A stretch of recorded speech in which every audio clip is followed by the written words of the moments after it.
Hey, Babel, listen. I just wanted to let you know it was old Newbuck. Got that paperwork there at the Muskegon County Courthouse. Listen, I don't like it, man. You're calling me a damn liar. Telling everybody that paperwork's fake. AI. Is that what you've been saying? Got a challenge for you. Next 10 days, I'll come down. Old Muskegon County Courthouse. You meet me down there. We'll walk in on camera. We'll get that paperwork again. Then we'll see if it's real or if it's AI. Hell, we can put some money on it. You pick the day. I'll be there. All right. Now listen, I'm coming down there. But I'm just letting you know right now, I ain't into that gay shit. Okay. I know you've been talking about me jerking off and shit online. That ain't gonna happen. But you name the day, I'll be there. You take care, sugar. Oh, my. What a difference a year makes. Now, Mr. and Mrs. Schwartz, Mr. and Junior Schwartz, are you going to insult your audience and my audience and the police and the courts with this continued lie that I have somehow done something to you that you didn't do to me first multiple times?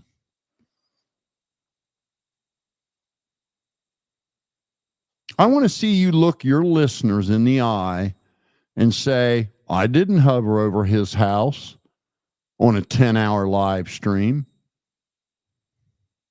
in Google Satellite View. I didn't do that. Are you really going to try to insult people's intelligence with that? You didn't do it once. You didn't do it twice. You did it about 6 times.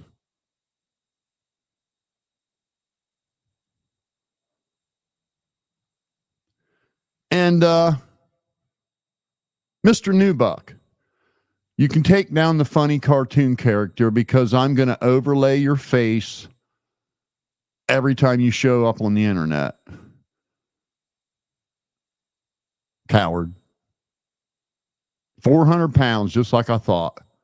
Big, slobby, fat butt. Probably drawing disability. I'm almost certain you are. That's why you got so much time to invest in a year ago. A year ago. Why would you be bragging a year ago about how you looked up my property deeds? Why would you look up some guy, random guy on YouTube's property deeds and then show them on Mr. Schwartz's live stream? Why would you do that? Everybody knows why. 'Cause up church. That's why. You're not kidding anybody. That was a really nice story you told yesterday there, Schwartzy.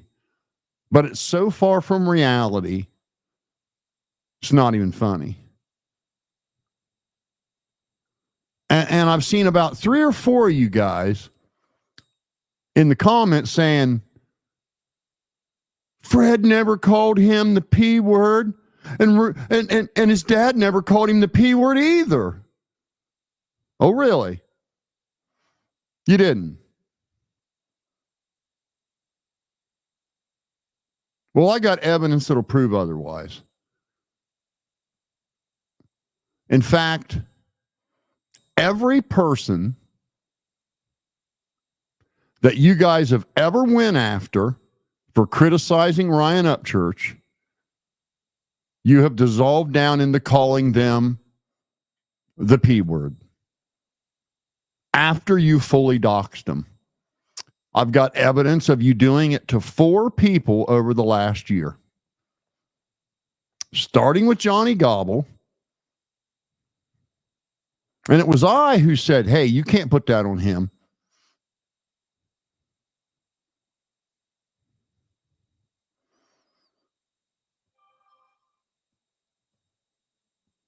So I got a question for you, Mr. Schwartz.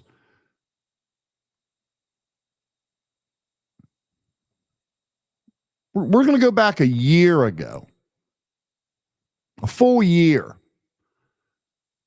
I made one video, one very respectful video, just talking to your kid like a normal person, saying, man, that's some pretty egregious stuff Upchurch is saying about these innocent people. I don't see this ending well. Video's still up. Timeline's all there. And then I tolerated you guys instantly making it personal. Instantly. Right from the rip. And I took the high road for nearly 6 months. And I got 5,000 witnesses to that. You responded to that video, Fred, with a very disrespectful, vulgar response.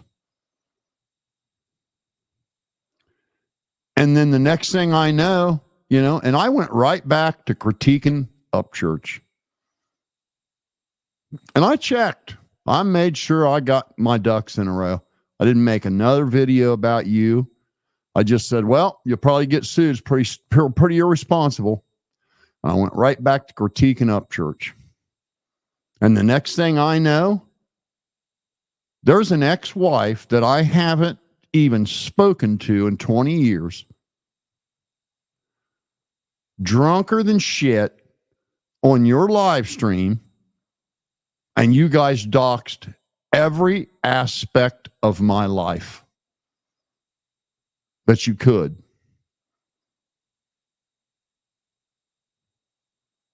That's the truth. And the proof will show it. The proof will follow the truth. My 5,000 witnesses saw it happen. They begged me to respond in kind. And I kept saying, nope, ain't going there. Nope, ain't going there. Didn't I? Didn't I? It wasn't until after you guys started with the P word stuff that then, yes, I made some videos. You damn bet I did. But my content was aimed at Ryan Upchurch, not at you in any way, except for the one video. Until after you started doxing me. After you had an ex-wife from 25 years ago come on and let her drunkenly slander me for 3 hours. You going to pretend like that didn't happen? You going to try to pretend it didn't happen that way? Because even your listeners know that it did. They just try to pretend that it didn't. Even your listeners know you hovered over my house in Google Satellite View multiple times, criticizing everything I owned, criticizing everything about my life. Almost every bit of content you guys have made has been something to do with my personal business from 20 years ago. And nothing to do with a YouTube video I made. And I think you guys forgot about the 9-hour P stream. We called it the 9-hour PBR P stream. It's a 9-hour stream of you guys doing nothing but calling me the P word for 9 hours. Just forget about that. A year ago. A year ago. Not a month ago, not 4 months, a year ago. And I just now did it back to you. I just now did it back to you. And you did it to me a year ago.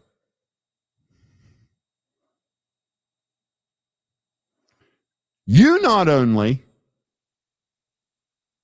called me the P word, your daddy called me the P word, all your buddies called me the P word, and then you let Dana Hall go on every single one of your podcasts with her silly story, her silly made up P word story.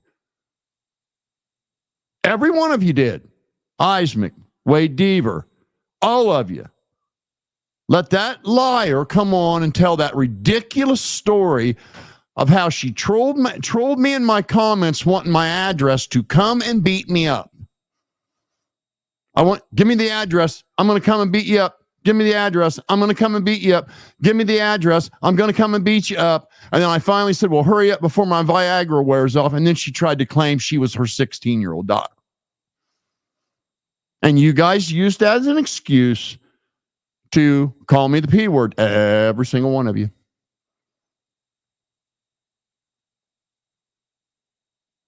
I made a comedic video that did not break YouTube's terms of service.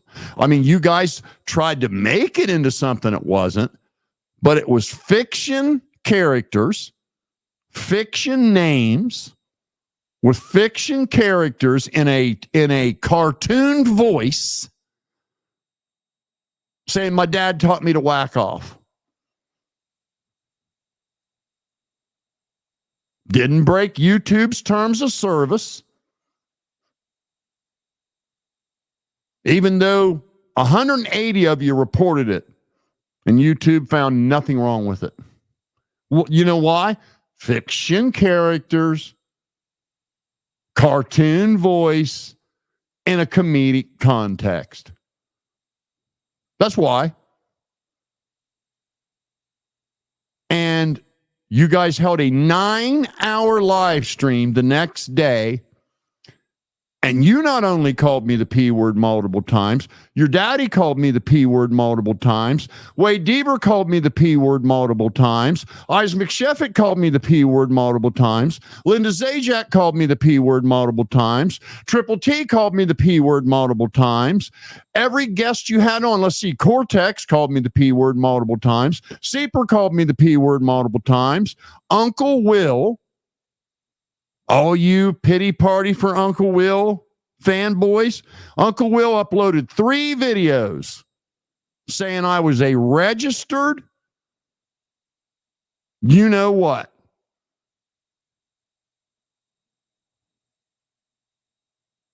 Oh my, how we forget. Forgot about all that, didn't you? Might have been the drinking too many beers. Maybe. You forgot about that, didn't you?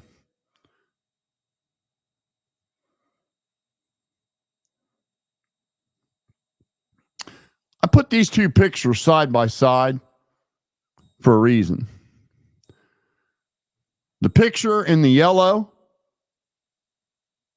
is exactly a year ago. I just enjoy it. Excuse me, let me back that up.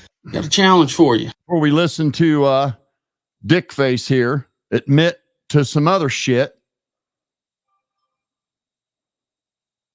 And yeah, you're going to regret it. That I know. You take care, sugar. Your day's coming, honey. Did you hear me, new buck? Your turn's coming. Just wait. You're going to get what you did to me, I'm going to do to you. What you did to me, I am going to do to you. I put these 2 pictures side by side because the picture in the yellow is 11/23/22. And the picture on the left is 11, 23, 23.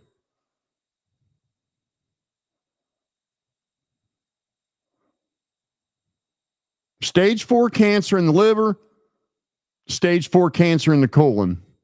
Lost 100 pounds and is currently under cancer treatment for stage 4 cancer in the liver, stage 4 cancer in the colon. And a year has went by and he looks healthier. Slightly. Why are you lying to people, Wade? To pilfer money. I think everybody knows at this point you stretched it a bit. You are one of those guys that has been a career pity party.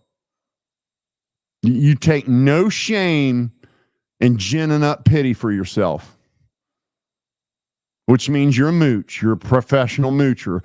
Moochers are the ones that can have no shame in getting people to feel pity for them. You would easily panhandle. You would easily beg for money. You would easily ask a friend to borrow money. You would easily borrow money and not pay it back and think nothing of it. You would easily stick a landlord with several months' rent and move out. You're just one of those people. That's why you have no teeth, because you've lived a shit life and you can't afford to go to the dentist because you're too lazy to work. Your wife's too lazy to work. Well, I just thought I'd point that out and get that out of the way. This is Wade Deaver, a year apart, with stage 4 cancer in 2 organs of the body. Like I can sell you beachfront property down the road. Now, let's listen to this dumb shit say something else.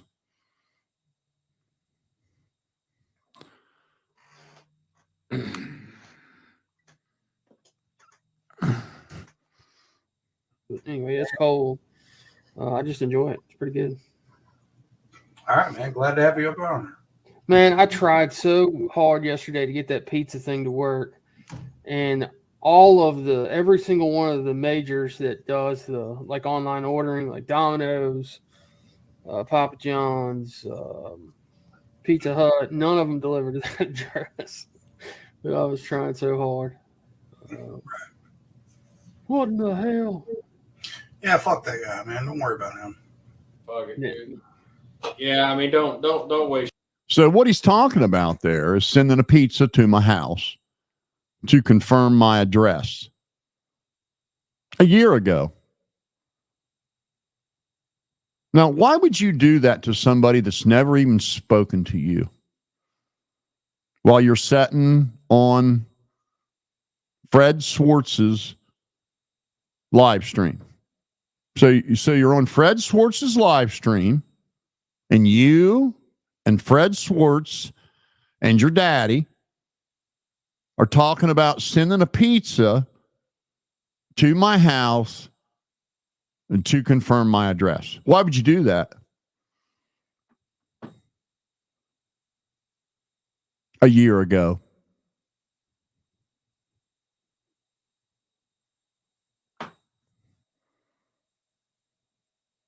Your money, man. I'm going to do everything you guys have done to me, I'm going to do to you. Each and every one of you. Or you can just stop and leave me alone. Whichever one you want. But if it's legal for you to do it, it's legal for me to do it. If you think it's criminal for me to do it, well then by God, go turn yourselves in. Oh, dude, it would have made my day. Oh, fuck it. Hey, you know what? How about fuck it, dude? If it'll make your day, you let me know, man, and you let me know. I'll throw in. I'll cash app you $500 right now just to fucking. So that's Fred Schwartz telling this bird. You guys are going to learn his real name in coming days. It's very close to what you see there. Very close. Anyway, that's Frederick Schwartz, the victim, offering to pay this man $500 to send a pizza to my house while I'm on a live stream so he can prove that the address he's doxing is really my address. Isn't that so? Schwartz's. Oh, police, come save us. Oh, police, come save us. We just want to pay $500 to confirm we've doxed the right address. Would that be, were you going to get that $500 from the merch that you made, the slanderous merch, or from the donations where people send in money and then you highlight their insulting or doxing or belittling or vulgar comment aimed at me? Or are you just going to take that out of your own pocket?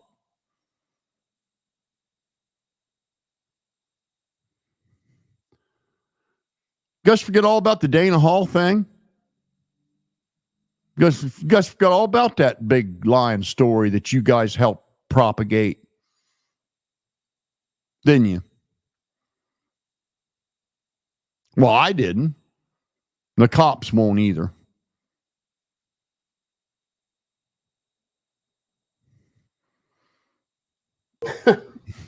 Well, if you want to do that. Hey, man. Hey, but you got to promise me it'll go to a good cause. Yeah. No, I'll figure something out. You know, nothing that's like, you know, hurtful, like nothing that would be, you know, considered illegal or anything. So why would you do that? That's what I want to know. Why would you why would you kind of content to continue on? why would you want to send something to my house? And Fred Schwartz, why would you want to pay him $500 to do that? If you're just these innocent victims of me. And I want to remind everybody, this was a year ago. Last year this time. And I'm going to show you this little clip because I want you to look at the bottom of the screen there, right here. Right there. You see that right there? That's where they started a petition. The Schwartzes did. Started a petition saying that I was the P word and that I was a risk to children so that I should be removed from YouTube. You guys forgot all about that, didn't you? Forget all about that? So, Frederick, if it's a crime for me to do that to you, why isn't it a crime for you to do it to me a year ago?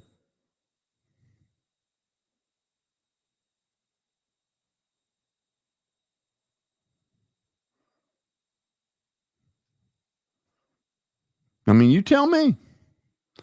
You tell me why. I want to know why.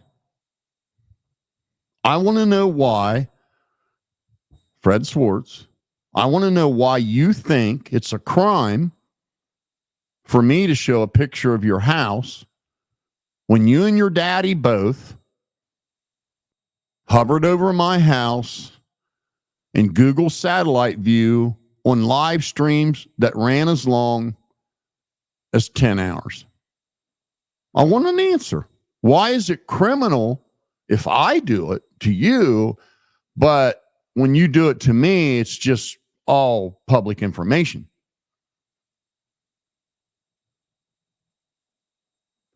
And then this is a website. I just wanted to get on here. Okay. This is a website, isn't it, Fred?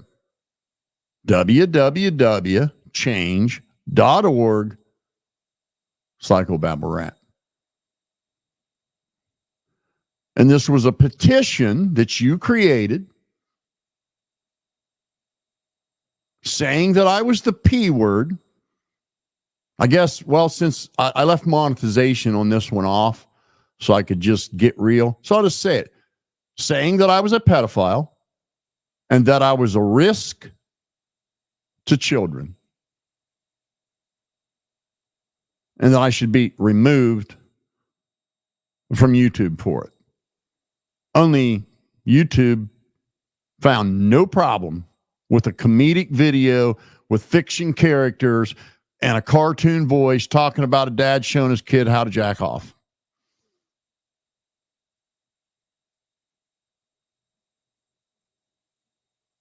Forgot all about that, didn't you?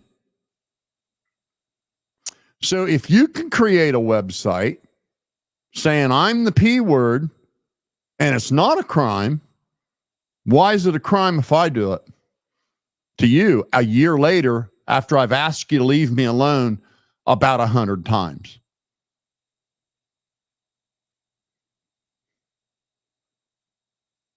I mean, that was a real nice story you told yesterday on your little live stream. But that's just what it was, a fable. Just a fable. Because I haven't done a smidgen to you what you sons of bitches have done to me over the last year. And not only me, you've not only done it to me, you have done it to Johnny Gobble, you've done it to Square Media, you did it to Nicole Arbor, you did it to Zanime, you did it to Callie Ross, you did it to Ronnie Jones, you did it to Ickadmel, and you did it to everybody, anybody you had. Oh, Chase Matthew. Who else? What was the other little country girl? She got called all kind of vulgar stuff too. Forget all about all that. Guess you did, didn't you? Forgot all about the truth, didn't you? So if anybody in the courts wants pity for these people, here's Frederick Schwartz doing the exact same thing to me a year ago. Now let's listen to them all call me the P word. See how y'all were doing? Darkness Eye, you doing well tonight? All right. Well, we got Rusty Truck coming on. So I'll tell you what, I'm going to keep Wade off. Ringleader. Now, for those in the court that's listening, I'll remind you again, Rusty Truck is Fred Schwartz's father. His YouTube channel, the Rusty Truck channel, was a channel that was created for the sole intended purpose of running long-running live streams, doxing me every humanly way possible and slandering me every human way possible, clear up to and including calling me a pedophile and creating a website saying that I was a pedophile and a danger to children. After they doxed me, after they used my real name, after they hovered over my house for 10 hours on a live stream. And I have irrefutable evidence and 5,000 witnesses.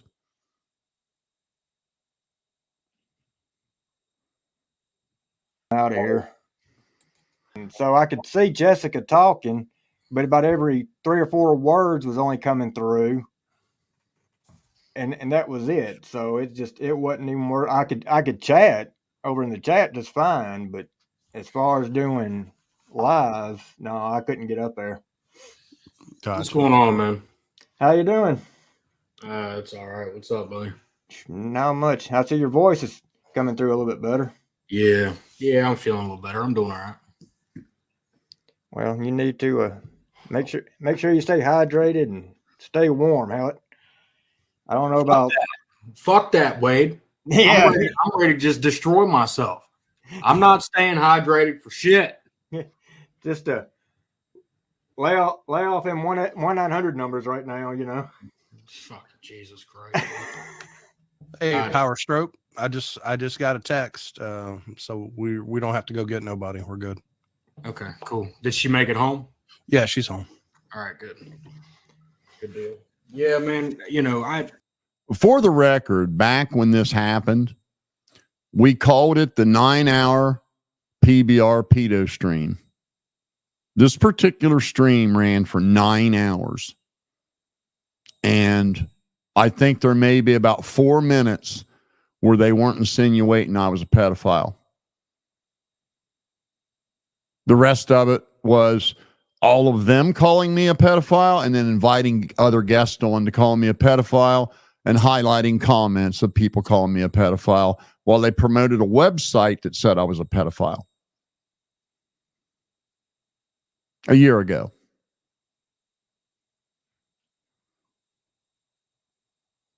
I'll be honest, Wade, and I'm just I'll say it like this, buddy. You know, as for me personally, man, you know, after hearing that shit the other night, it's to the point for me personally, you know, it's so fucking cringy for me to even want to crack a joke or laugh at this fucking dude at this point. It's just would anybody argue that YouTube's terms of service are pretty strict? So what they're trying to insinuate here, they're trying to inflate and grossly exaggerate a comedic skit of two fiction characters using a cartoon voice about a dad teaching his kid to whack off in a comedic context, in a comedic fashion. And it's anyone will tell you YouTube's terms of service are pretty damn strict. They're pretty damn strict, and YouTube has no problem with the video. It's still up now. But they went out of their way to try to conflate it. That's what you're listening to now for 9 hours after they created a website. It's just to the point, man. It's just not fucking funny anymore. Well, no, I mean, when it comes to where if you have to joke, it's not. Well, no, there's no fucking joke about it. Well, no, that's what when you have to when you have to put kids in a joke like that, that shows your mentality level. And if that's the only way you can get views, and if that's the only kind of people you can have come over and watch your content, no, I mean, that's sad. That is really, truly sad. And if YouTube's going to allow that kind of content to continue on their, no, that's, Yeah, I don't think so. Like I said, man, you know, like I said, dude, it's to the point where it's just really fucking cringy for me. Go ahead, Dad. I'm sorry. What kind of people makes a fit? Well, Fred Schwartz, his father, Wade Deaver, Isaac McSheffett, Lindsay Zajac, Seeper, Cortex, Dana Hall, Triple T. How many more you want? Nickel G Racing. Just because you want to pretend it's not the same thing doesn't make it not the same thing. It is the same thing. It is the exact same thing.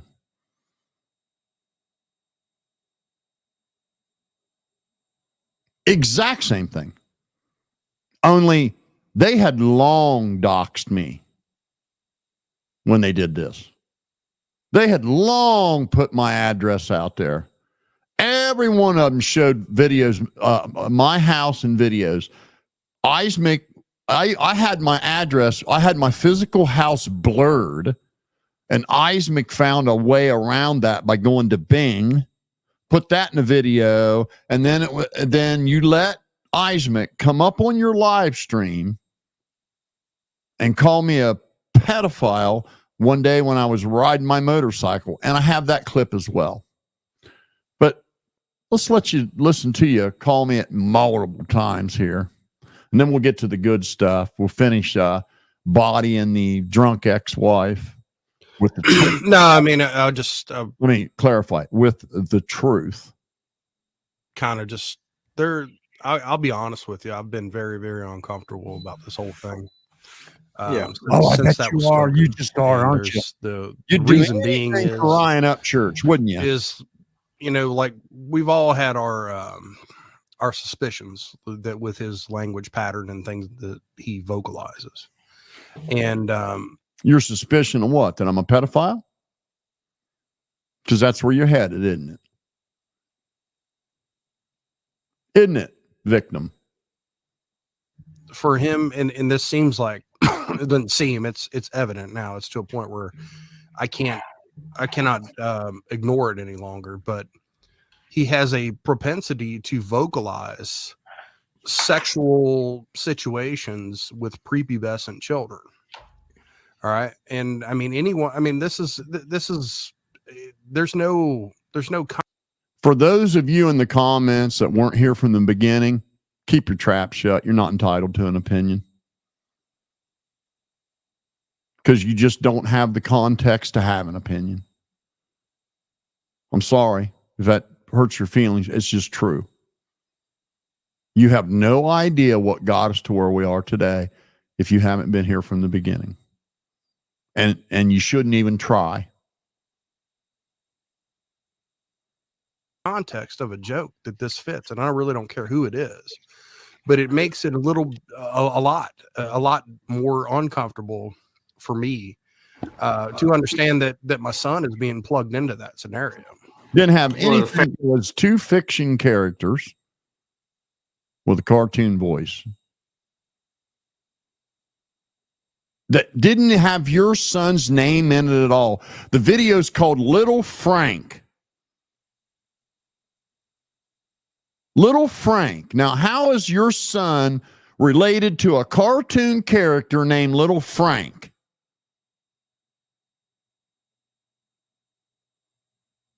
And why didn't YouTube just snatch it down right away if it was so horrible? Why is it still there, monetized? Why? Why is that?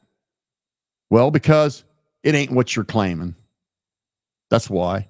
Just more of your lies and gross exaggerations, which is what your whole channel is built on. Lies and gross exaggerations and wild assumptions that you rarely even came close to getting right. Fantasy, yeah. I mean, the scenario, fantasy, however you want to say it, but the fact is that he plugged him into that, and and it's a huge red flag to hear this.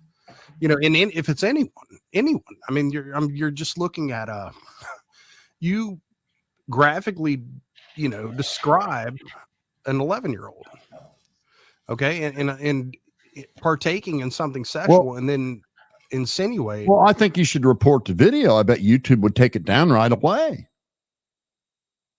If I graphically described an 11-year-old. You guys graphically described a fake 16-year-old that did not exist, claiming I was trying to lure her to my house and use Viagra, when all it was a sarcastic comment to a troll. Isn't that what you did? You guys tried to conflate that. You let that woman come on and spew that shit on every one of your channels.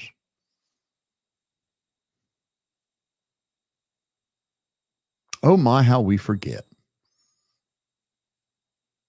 Didn't I tell you guys I had it all? Didn't I tell you guys, listen, I'm getting tired of you going outside of YouTube, bothering me in my personal life. If you want to react to a video I made, that's fine. If you want to do a parody video to a video I made, that's fine. You know, you want to make crazy thumbnails or, you know, or memes or whatever. Fine. Don't care. That's what makes YouTube work. But I'm tired of you leaving YouTube and going into my personal life using my real name, my real address, my real telephone number, and then saying heinous shit about me. I'm tired of it. And if you keep doing it, I'm going to do it back to you. I know you heard me say that. How many times over the last year? And now I've did just one piece. You see, when I said, okay, well, I guess since they're not going to quit, since they have absolutely no respect for anyone because up church,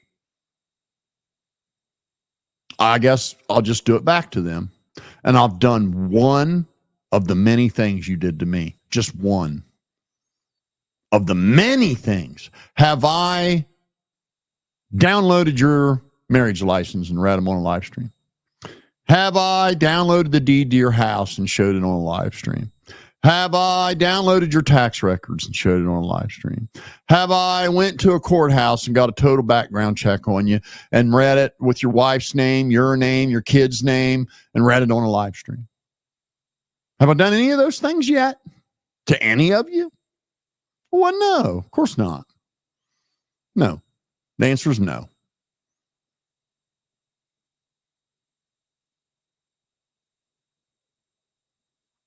You called me a pedophile multiple times.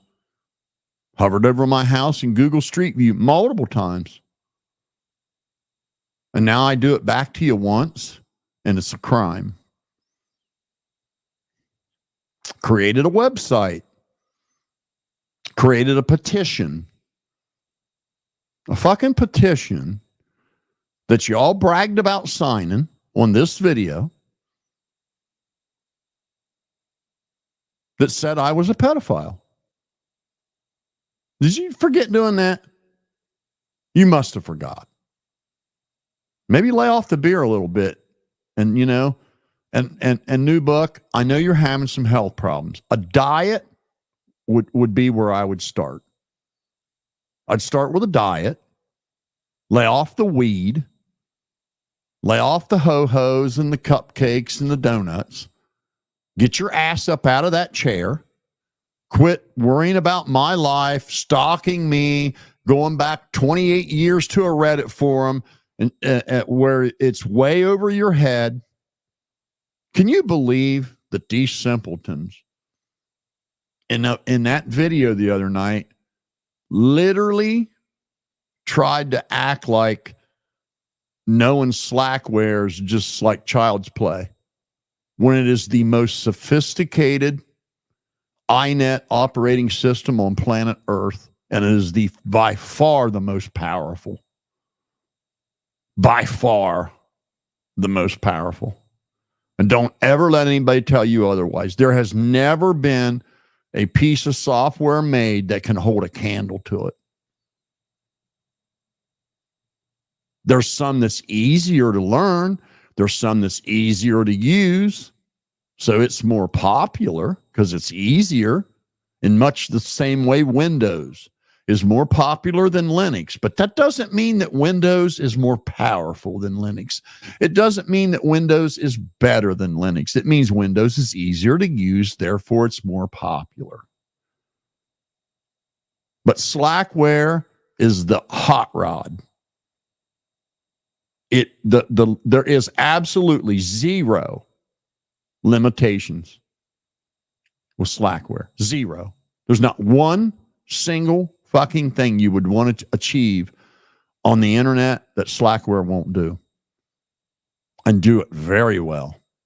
It was developed by some of the most intelligent human beings on the planet. It is the absolute backbone of Unix Core. And the only thing that can even come close to it's Debane. And both of them are very difficult to learn. It's the hardest operating system to understand in the world. But once you have a grasp on it, look out. There's nothing you can't do. And the very first computer I ever laid my fingertips on was running Slackware. Mr. Newbuck, that don't know shit. Mr. Newbuck is going to get a big introduction to the internet real soon. A big one. Because I'm going to do everything to you that you've done to me. Everything in the same order. You see, you guys first, you brought my ex-wife on, let her slander me to hell's no end. That's where you got my birth date and my age and the last four of my social and my past employer and all that. And then that's when the whole fucking doxing shit started. Then you called me the P word. Then you made a website where people could go sign a petition to try to get YouTube to kick me off the platform because I was a pedophile. And so what did I do to you? Well, I doxed you. And then I made a website saying you were a pedophile. I didn't try to get you kicked off YouTube, though. Should I do that too? Just doing back to you what you did to me. Just doing back to you what you did to me. So if it's a crime, you should probably go turn yourselves in. Just saying. That there is some kind of molestation that took place that led to it. So, I mean, where does a person form that? Well, on top of that, not only did he discuss it being an 11-year-old, but he acted it out. Yeah. So that's even going another step farther. And yeah, I mean, anybody in their right mind listen to that and see, on top of that, he took himself off screen right before doing it. He didn't want y'all to see how bad he looked while doing it. Like that's going to make it any better. So it shows you how big of a chicken he. Hey, Johnny Gobble. And Johnny, if you're listening, don't you let these guys intimidate you and make you feel guilty for finally handing it back to them. You've earned this shit, dude. These sons of bitches have been animals to you and your wife. They have been relentless, gutless animals. They have done some of the most horrendous crap to you and called you a pedophile so many times that ain't funny. And they have painted themselves in a corner, son. And now it's time you, me, and everybody else can hand it right back to them. They've earned it. But don't you let them intimidate you into thinking that, oh, gee, you should probably, just, let them go and let it slide. They wouldn't have gave you that courtesy, buddy. Not in a million fucking years would they give you that courtesy. Just saying, dude. He really is. Well, it just, to me, and I'm just going to say, I don't think it's anything to do with having to be a chicken or chicken shit or whatever. I think, and you know what, dude, this is what I'm going to say. The dude's a fucking creeper. Okay. He's a creeper to me. It's honestly extremely fucking cringy to me to. For the courts, this is Frederick Schwartz of Burlington, Kentucky, calling me a creeper and a pedophile. After hovering over my house for 10 hours on a live stream, after tracking down an ex-wife that I haven't spoken to in 20 years and encouraging her to come on his live stream drunk and dox every bit of information she had about me, and then lie through her teeth with the most egregious slander that I'll put the evidence right in your hands. This is just the truth. This is a historical timeline. This is 1 year ago that Fred Schwartz is calling me a pedophile. And they did it multiple times over this past year. They've not only done it to me, they've done it to several people. Anybody that critiques Ryan Upchurch gets called a pedophile by these people. Anybody that critiques Ryan Upchurch gets doxxed by these people. Anybody that criticizes Ryan Upchurch gets mobbed by these people.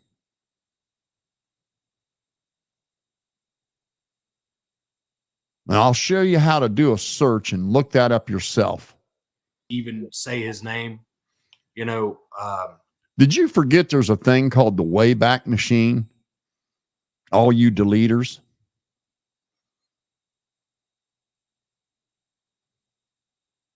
and to even joke on him at this point. Like I said in my video, I find it very interesting.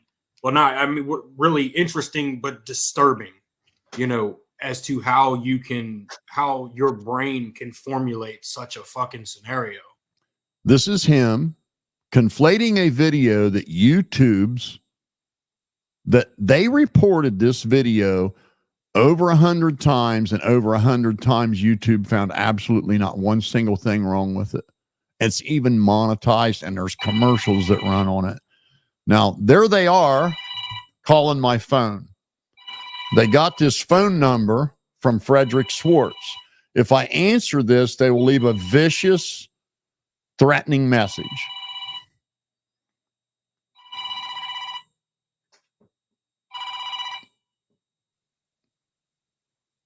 Hello?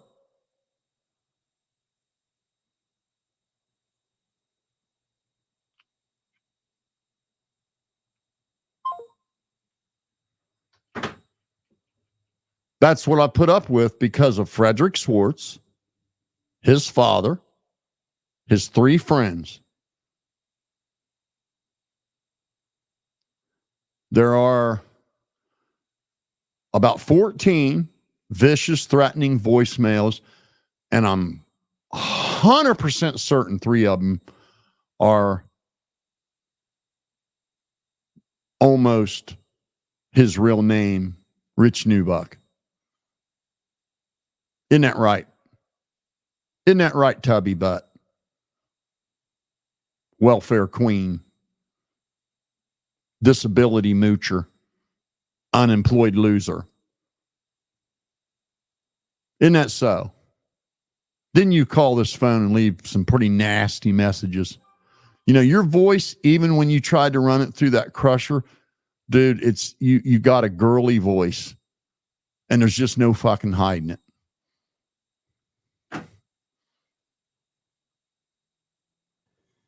And whether, and then he goes and, well, this is context. No, listen, dude, there's no context. You plugged somebody into a fucking fantasy, and and that alone is a cartoon skit with some made up characters, one named Frank, with a cartoon voice and a comedic tone, and a comedic fashion, about a father teaching his kid to whack off. And look at how they tried to conflate it. Why didn't YouTube take it down, Frederick? Why is it still up and monetized? Well, it's because you're lying through your teeth. That's why. You're using it as an excuse to call me a pedophile. Aren't you? That's why you made the website, please come sign the pedophile petition. Isn't that so? Isn't that so, Frederick? extremely fucking creepy. And yeah, I don't know, man. It's just it's very sickening. And to be honest, dude, this is kind of where I'm at. And I was explaining this to my dad, earlier. Before, man, it's like, oh, I was all about fucking laughing and cracking jokes and that kind of shit, because I fucking, I was okay with just fucking with him. You know what I mean? Just pissing him off type shit. I was okay with that. But it's to the point now, it's like, dude, this guy is so fucking sickening to me that I don't even want to speak on him anymore. Listen how Frederick Schwartz talks about a 63-year-old man he's never spoken to simply because I criticized a celebrity he likes. This is all about me criticizing a celebrity he likes. You see, Frederick Schwartz sat on a live stream with Ryan Upchurch and accused a 20-year female veteran and a longtime YouTuber that goes by the name of Ickadmel of being child sex traffickers who murdered Kylie Rodney after they had a gangbang with her. I know it sounds bizarre. Trust me, I've got the videos to back it up. Ickadmel is suing them right now. He has a literal case in the courts suing them for calling him a pedophile. Isn't that so, Frederick? I never called anybody a pedophile. Isn't that so? What did you guys say Zanime was? And her whole family?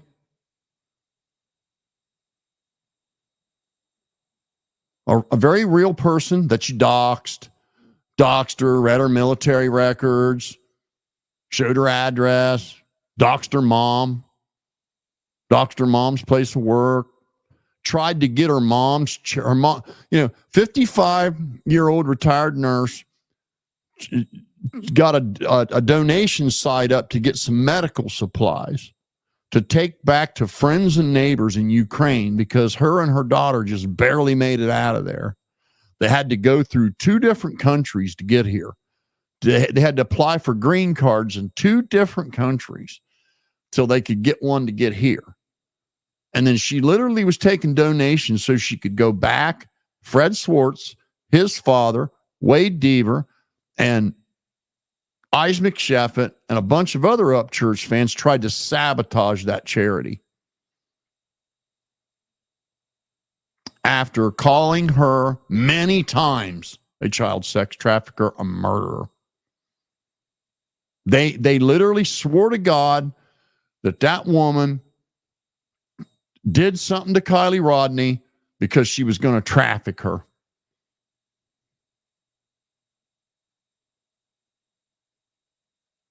That's why they're being sued.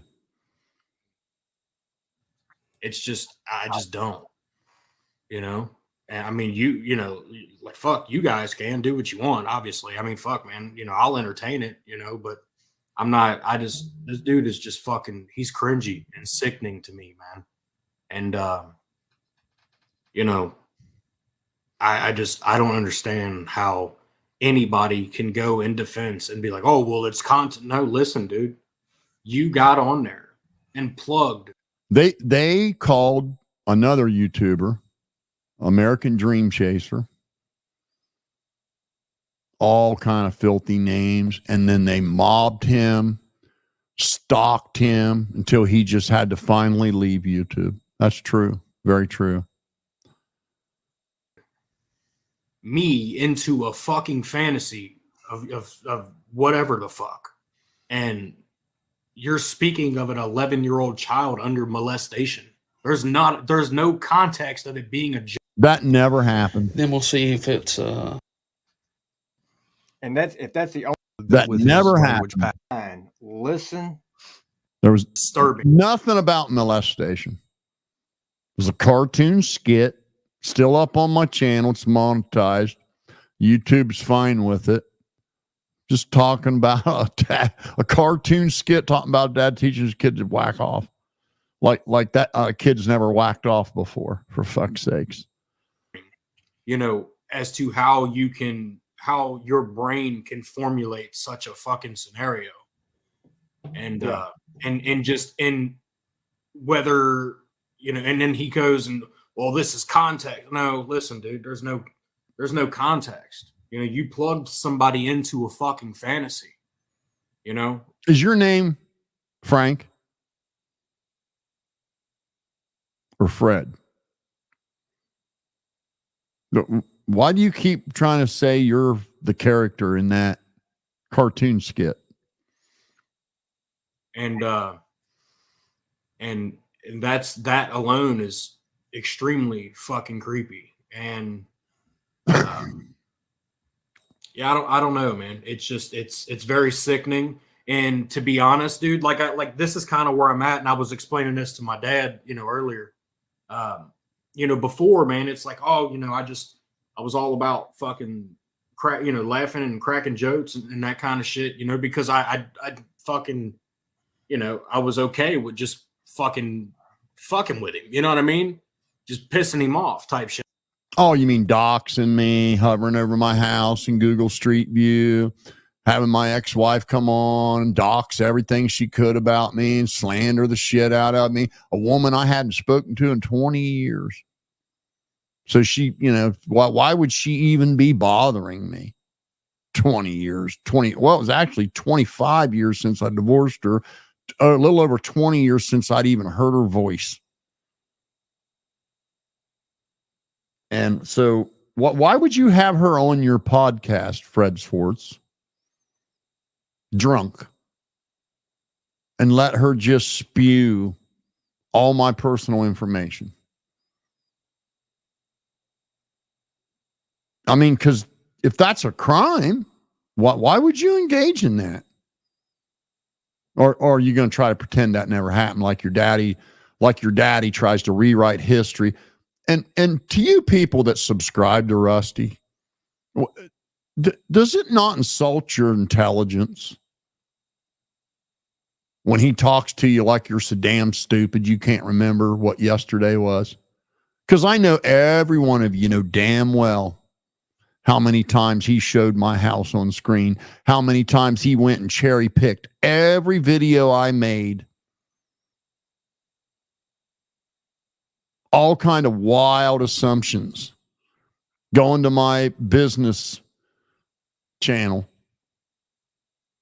making up this stupid story about how I'm being sued for shoddy work, when it wasn't it was the farthest thing from the truth there was. And then little Junior here acting like he would know better how to do something, like it would be his choice what a customer buys and doesn't buy. I guess you forgot about all that, huh? Maybe lay off the beers. This stream, the pedophile stream we called it, 9 hours long. The longer it goes, the drunker they get and the more vile and disgusting they get. And I was okay with that, but it's to the point now. It's like, dude, this guy is so fucking sickening to me that I don't even want to speak on him anymore. It's just, I just don't, And I mean, like, fuck, you guys can do what you want, obviously. I mean, fuck, man, I'll entertain it, but I'm not, this dude is just fucking, he's cringy and sickening to me, man. And, I don't understand how anybody can go in defense and be like, oh, well, it's content. No, listen, dude, you got on there and plugged me into a fucking fantasy of what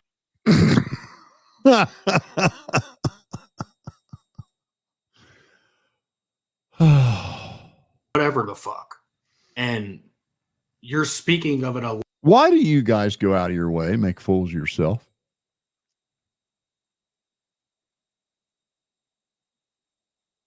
What's he been talking about for 10 minutes?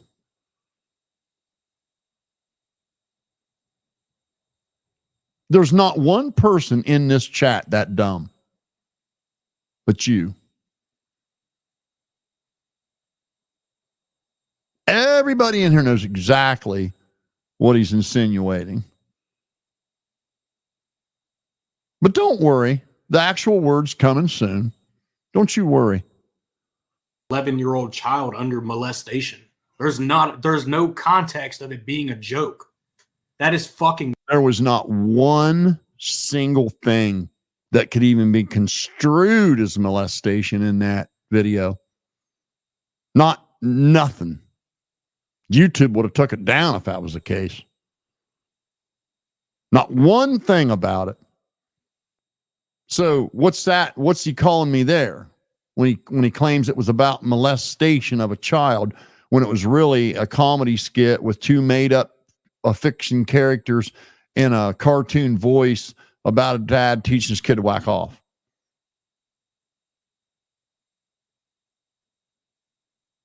Child molestation. That's not a fucking joke. How can that in any way be taken as a joke? Well, and if you look up pedophilia, it's not only the act Bingo. of doing it with a child, but it's the thought Yeah, and the discussion of it.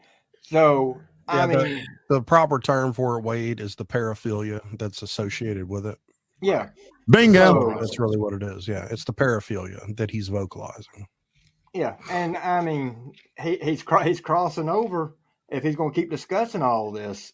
That's How can you undiscuss it? I well, how do you can't. Right. I mean, you can't. His best bet is just he needs to stop in all and just this is where pray I'm and at. hope it don't go any farther. This is where I'm at, Wade. You know, I've sat back and Now, I know a lot of you know why all this effort. Well, what they were hoping, their intent, their motivation, the premeditation, the grouping together, the culting, the mobbing, the working as a group, the combined effort was they would smear me and slander me and embarrass me, and then I would no longer tell the truth about their fucking God cult leader, Ryan Upchurch. That's how sad this is. You got a bunch of men here that worship a mediocre YouTuber to the point that they do this very thing to anyone that criticizes him in any way.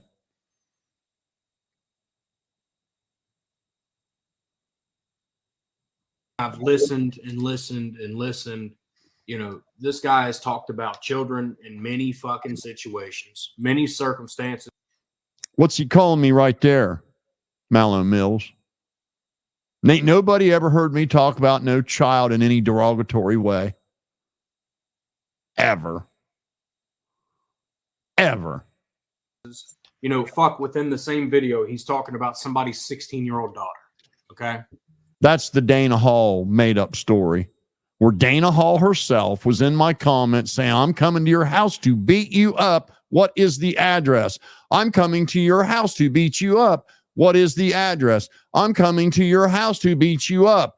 What is the address? I'm coming to your house to beat you up. What is the address? And then I said, hurry up. My Viagra's wearing off. And then she tried to claim that that wasn't her saying, I'm coming to your house to beat you up, that it was her 16-year-old daughter that was coming to her house to beat you up. So I was a pedophile for not having a crystal ball and assuming a troll that's on an adult channel is a child. When it really was her. There was no child. It was just a made up one. Isn't that so, Crack Squad? That was the second time you tried to insinuate I was a pedophile. This is the first time.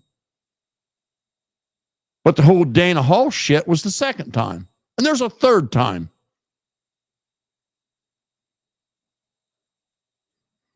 You know, he's done this with multiple different children, multiple different scenarios, all this kind of shit.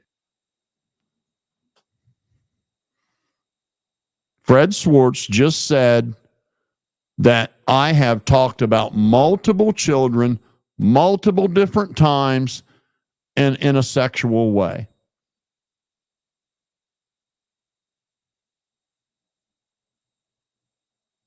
But it's crime. if somebody does that to him. And I'm gonna Just bring a year Cortex ago. up. A He's in year here as ago. well. Maybe we can get Power Struck back. Yeah, I mean that's this whole deal, and like I said, I'm glad that I had a chance to discuss it with him. But there's an entirely different perspective at this point. What's up, everybody? With this entire thing. You know, there's one thing about cracking on a dude that, you know, Well, what do you got to say for yourself now, Mallow? You going to walk that back or be a dipshit? If you aren't going to put down in the comments right now, I was wrong, kick her out of here. You got 15 seconds starting now. 15, 14, 13, 12, 11, 10, 9, 8, 7, 6, 5, 4, 3, 2, 1. Kick her out.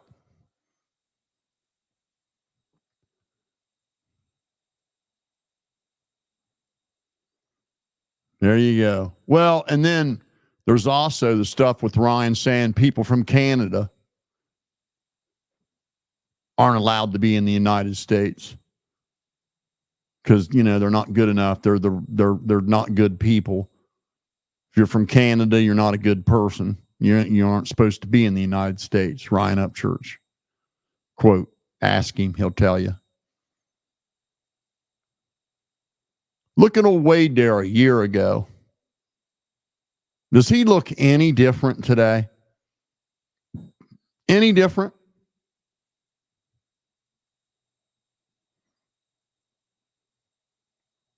You are such a liar, Wade. You're going to burn in hell for lying to people about cancer, dude. That is one of the lowest fucking things you can do, dude. just being a piece of shit, but there's something here that I can't unsee. No, he's a sick motherfucker, dude. Oh and, yeah, he and is. I think partially it's probably primarily it's because like if you can go back and find, I've never ever referred to that man as a pedophile or anything. A lot of people have. I did never had any solid proof to label him that way. And I never took the liberty to just do it, but and I'm still not. Why would you have taken the liberty to call me a pedophile? Fred Schwartz's father a year ago. Because Ryan Upchurch, right? Why else would you be calling somebody you've never spoken to a day in your life a pedophile? Or insinuating they're a pedophile? Why would you do that a year ago? Why would he do that, Fred Schwartz? Why would your dad on your live stream insinuate I was a pedophile a year ago when he's never even spoken to me before? Why would that be? Did I make a video about him? Well, no, I didn't even know who he was. Did I do something to him? Well, hell no. Don't know who the guy is. Never spoke to him. He's just your dad. Going to, but I'm saying that there's some things right now that are very personalized for me that I cannot unsee, and it changes the perspective of what I'm viewing him as, right? This to me is So what are you viewing me as? A pedophile? A year ago? Why don't you just go out and go ahead and say it? Oh, don't worry, he will. He's an animal, and I have a very strong suspicion that he has been victimized in that way and has reciprocated and spread it on to other people. So he just said that I've been molested myself and I've molested other people.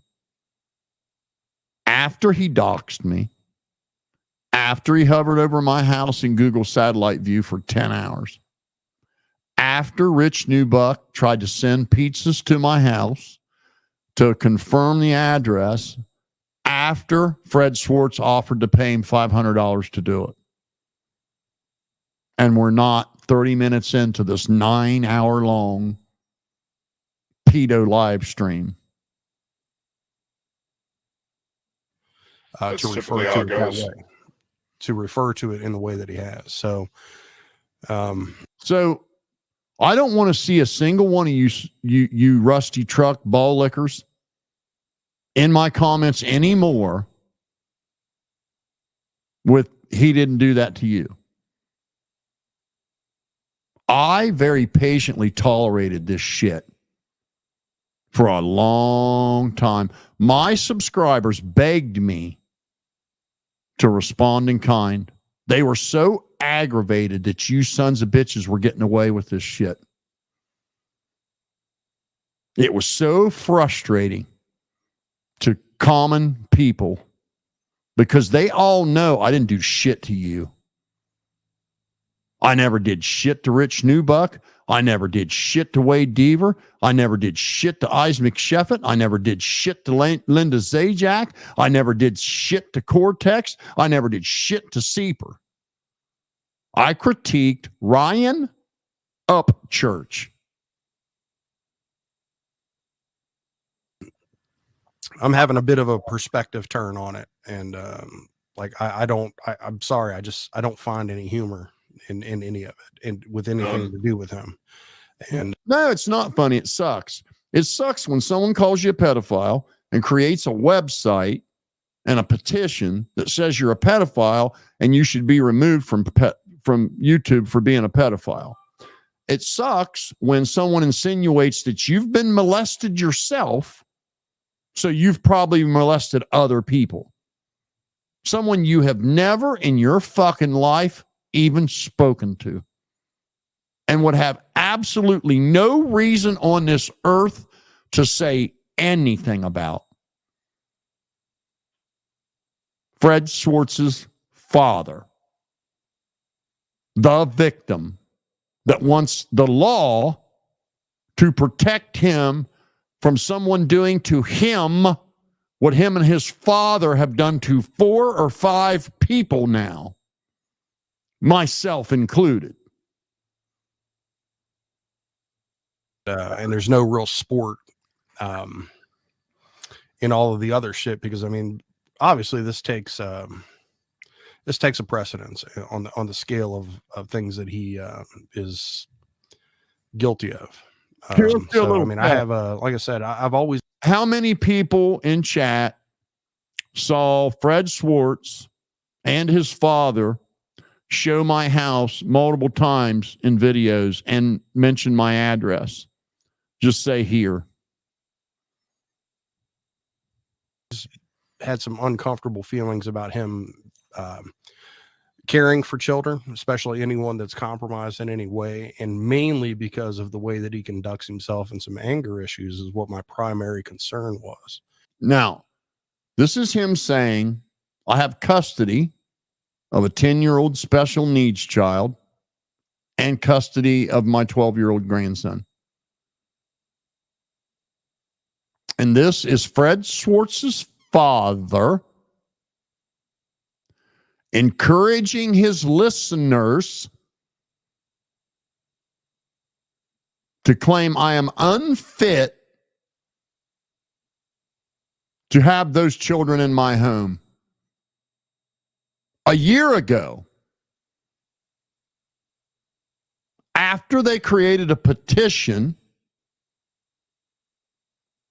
saying I was a pedophile to get me removed from YouTube for being a pedophile, after they conflated a cartoon skit that broke no YouTube rules at all with 2 fiction characters and a cartoon voice. And then they conflated a troll that went by the screen name Dana Hall, who insinuated after trolling my comments saying she was coming to my house to beat me up multiple times. Have the screen caps to back this up. And I sarcastically said, well, if you're going to come beat me up, hurry up. My Viagra's about to wear off. And that was the second round of them calling me a pedophile, because she tried to claim that wasn't her saying she was coming to beat me up. It was her 16-year-old daughter that don't even fucking exist.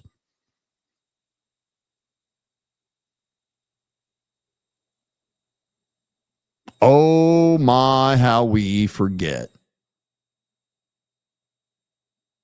So, Rusty Truck ball lickers, am I responding in kind or not?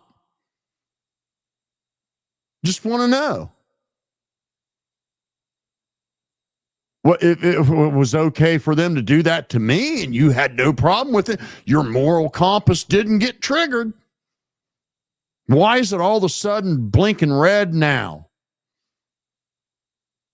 He just said I was unfit to have children in my home after I had to pass an FBI background check to adopt a special needs child. And this moron's so stupid. He thinks because the adopted child has my last name, it must have been a relative, because he's too damn stupid to know when you adopt a child, they take your name. You stupid son of a bitch.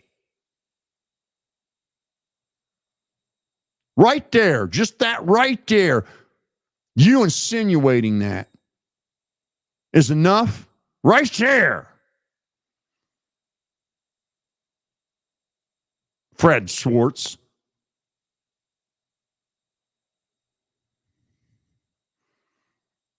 But now at this point, because of the things that he's vocalized more than once,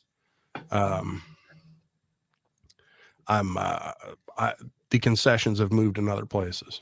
So, I mean, I just, I don't mean to be very somber about it, but I just have to be very honest, because of the way that he conducts himself and some anger issues is what my primary concern was.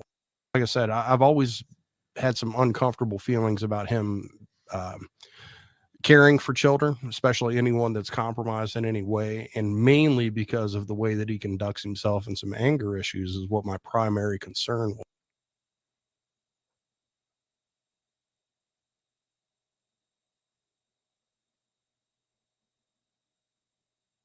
No, I think Triggered would be running to the courts. I think Triggered would be running to the police. Wouldn't it? Wouldn't that be Triggered? Did I run to the police? Did I run to the courts? Now, he's talking about anger issues. Man's never spoken to me, ain't never been any, he wouldn't know what my anger is. Because if he really knew me, he'd know I'm one of the easiest going people you ever meet. Until you call me a pedophile. Then I'm not so nice no more. When you try to claim I'm not a good parent when I have taken care of a lot of kids that needed somebody.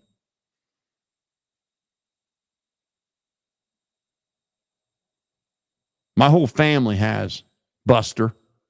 My whole family has been dedicated to taking care of kids that had shitty parents, Buster.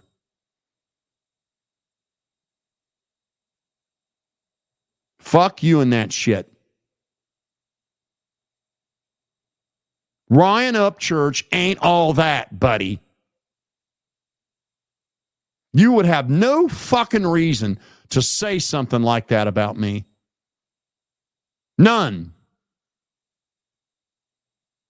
After you doxed me, after you used my name, after you hovered over my house for 10 hours in a live stream, after you read every single piece of personal information of mine you could fucking find.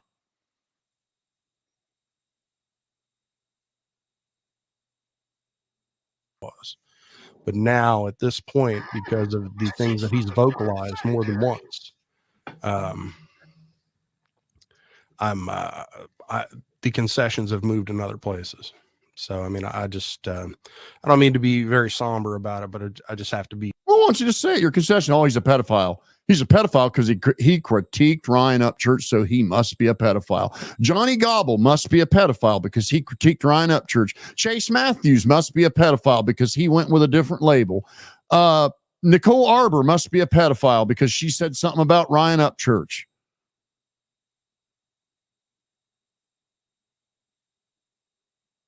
Xana May is a child sex trafficker. Ikadmel, his name spells I sell kids. American Dream Chaser must be a pedophile because he had an adult-oriented podcast.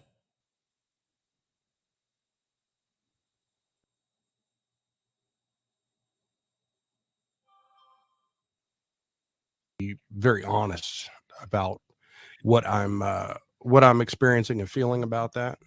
Like I said, I mean, the entire thing, there's no joke, there's no context of a joke, there's nothing there. And I was very quick to hammer him down in that comment section, and which he's never responded to. And we're probably moving up on like.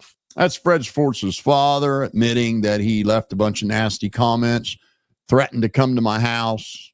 I have those screen caps. There's about 6 of them where he threatens to come to my house and do something to me. 48 hours. And it was directed at him, and people have tagged him in it. And there's no way that you can come back and defend the context of what he said. You know what I think I'm going to do? I'm going to take the video down and re-upload it. Because there is nothing wrong with it. It's a cartoon skit using fiction characters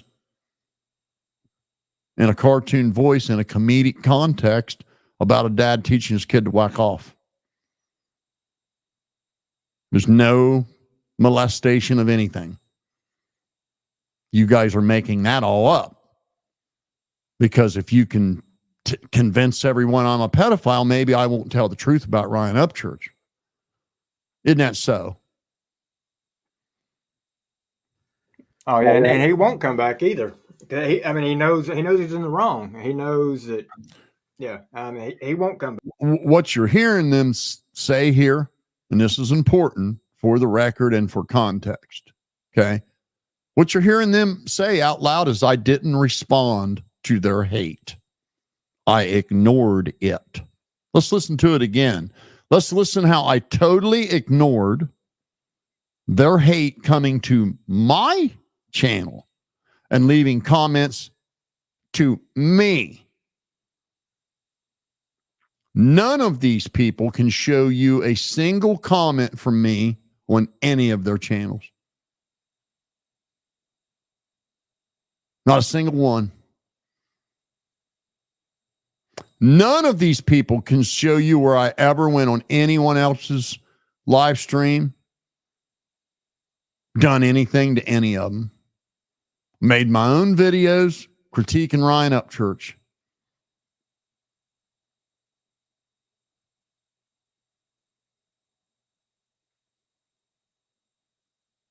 A year ago, they hovered over my house in Google Maps, satellite view for 10 hours. Insinuated I was a pedophile, insinuated I shouldn't have custody of children, bought my drunk ex-wife on, let her completely dox every aspect of my fucking life. Then they tried to send shit to my house during a live stream. You just heard Rich Newbuck admit to that.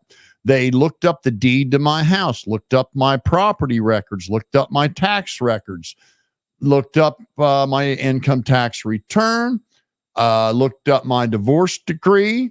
Then they drove 4 hours to the Muskingum County Courthouse and got transcripts from a bankruptcy hearing and from a case I had 22 years ago, and then muddied that up and read it line by line.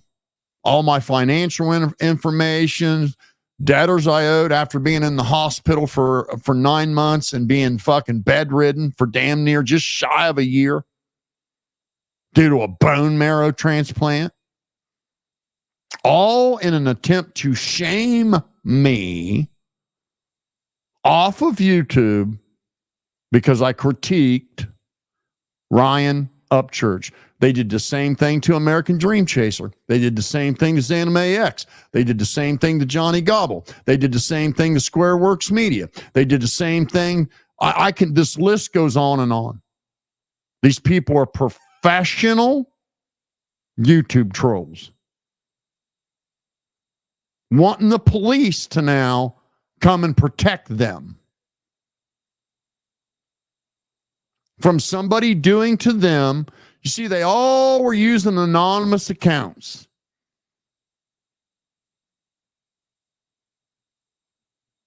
Well, they're not anonymous anymore, including you, New Buck, including you, buddy. Your video's coming. You just hold your seat.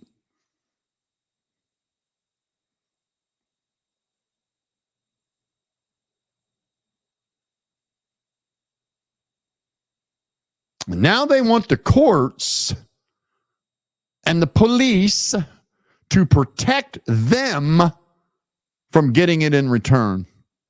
Finally. A year later.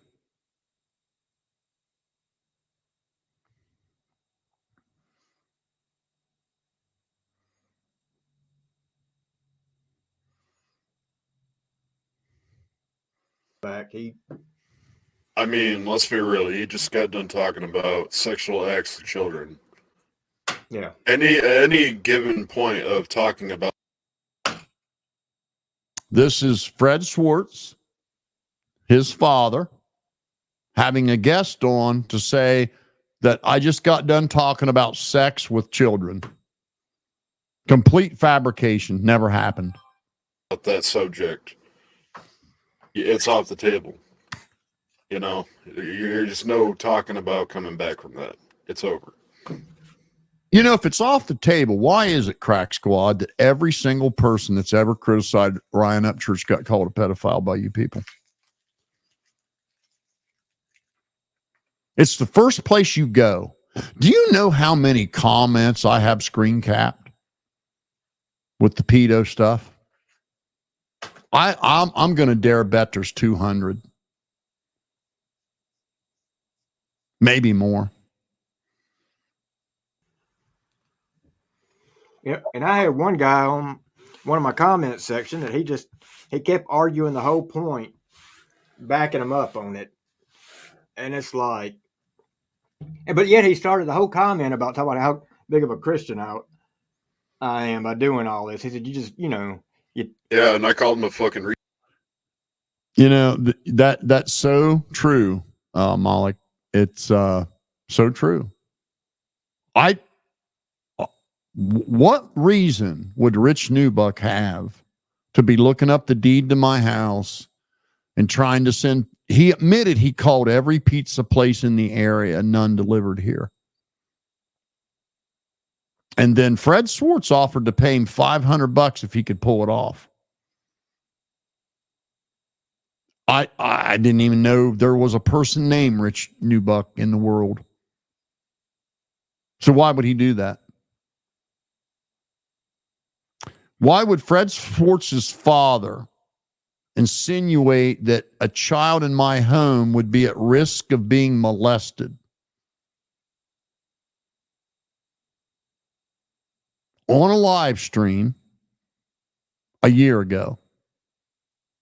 Why would Fred Schwartz and Wade Deaver create a website called change.org psychobabble rap that said I was a pedophile and should be banned from YouTube for being a pedophile? You guys don't think I screen capped that too?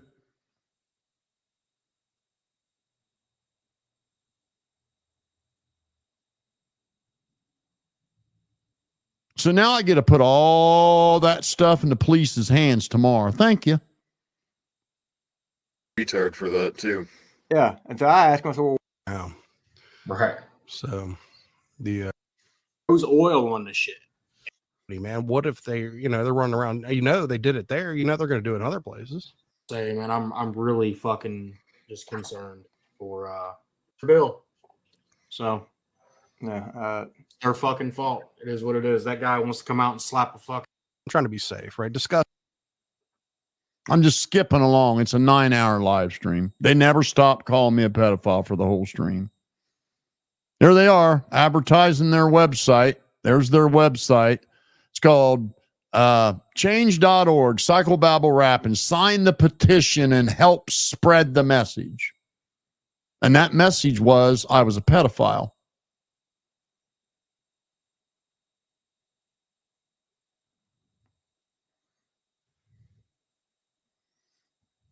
That's what the message was. I was oil on the shit. And I'm like, okay. So, and it gets up and running, and it runs for a day. He's like, yeah, if nothing happens, or he said, if something happens within 30 days, he said, we'll come out and fix it free of charge. Fucking, it ran for a day, dude. I woke up today, went out again. It's a disorder, man. I mean, you can dig. With him being a narcissist and the way personalized within the situation, nah. We're 3 hours into a 9-hour stream. Well, and I don't know. And something else, man. I just, with him being a narcissist and the way he perceive it, it's that it's not in him. So I mean, it's a disorder, man. I mean, you can dig. When that guy fucking come after me and tried to target me, I guess just to say, I don't know. I just don't care, dude. You can do whatever you want. Come after you. And you can do the whole, he said he's going to attack your kid. The context is you claimed I attacked your kid by making a video saying, hey, man, you're going to get sued if you guys keep slandering these people. Why are you doing that? And you said that was an attack. And then I tolerated this crap for a long, long time. Multiple hour streams across 3 different channels with the same people. Fred Schwartz, his father, Wade Deaver, Isaac Sheffett. And now I know the ex-wife was there the whole time. And I tolerated it, and I tolerated it, and I tolerated it, and I tolerated it, and I tolerated it, and I tolerated it. Ignored them. You heard them say, I wouldn't even respond to them.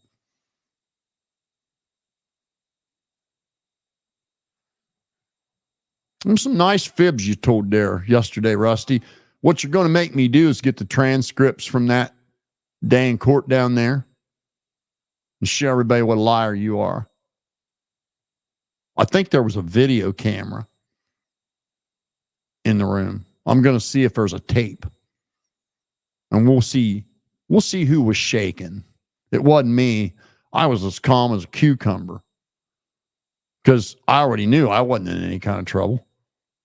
I didn't do a damn thing to you. You haven't done to me multiple times. I got the truth on my side. I have the truth on my side. That you people attack everyone like this, not just me, but you do this to multiple people. And I think the multiple people you've done it to will be glad to be character witnesses. Finally, that someone's finally putting you sons of bitches in your place where you belong. Ryan Upchurch is not God. You don't get to do whatever you want to somebody because you're friends with him. It don't work that way.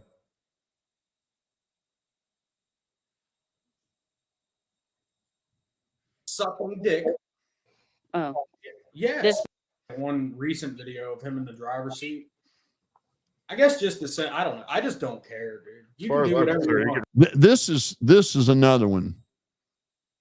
Okay, they're so stupid that they don't know when a fucking phone is not in selfie mode. It's a mirror. And there's literally saying in all my videos, I'm a passenger when not one time I'm driving in every one of them. But they're just too retarded to know that left is right and right's left when a camera's not in selfie mode. They're just all these guys that claim now they know more about Slackware than I do.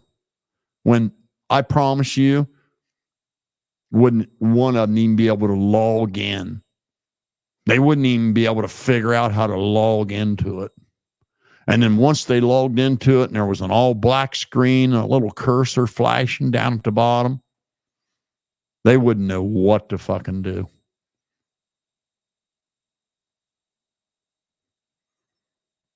Ran that fucking plane up his ass. The edge, you know.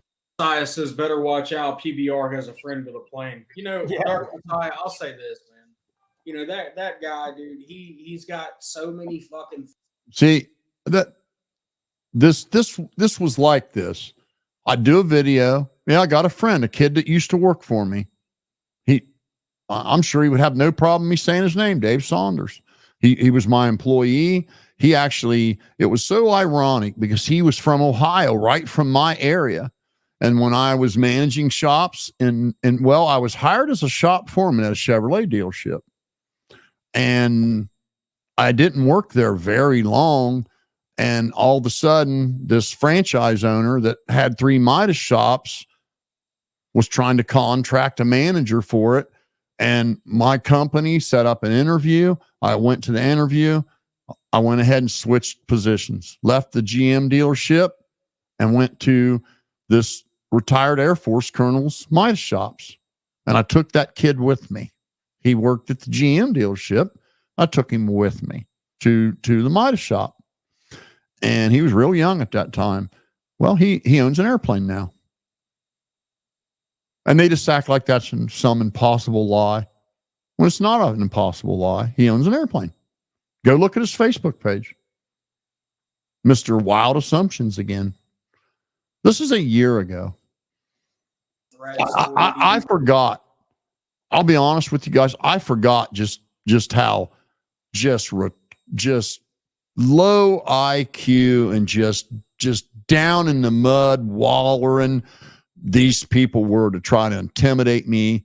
What coercion? They tried to engage in coercion and coercion me off of YouTube, like they did American Dream Chaser, like they tried to do to Zanime, like they tried to do to Squareworks Media, like they tried to do to Johnny Gobble. It's been never ending with these people. The same group. Because Ryan Upchurch. And, you know, he's got this fucking Doom 2 floppy disk and this fucking Apache helicopter server and all this shit. Listen, dude. No, trying to get. See, literal pictures of a massive commercial grade server sitting in this room. Multiple pictures of it.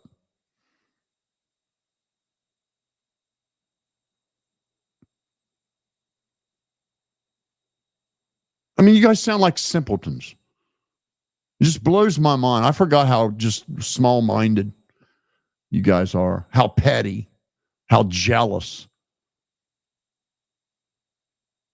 Get into people's computers and all.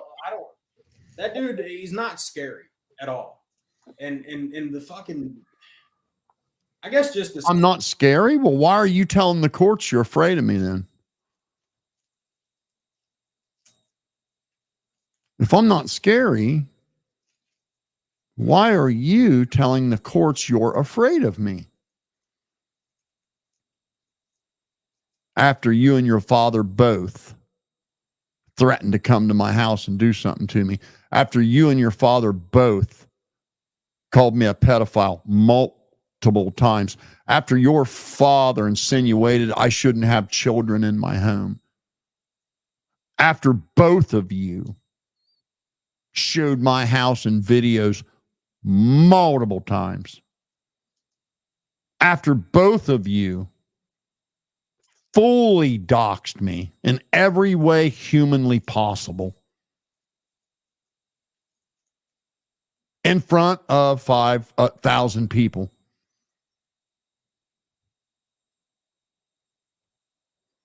So I just don't care, dude. As You far can as do I'm whatever concerned, you he want. can ram that fucking plane up his ass crack.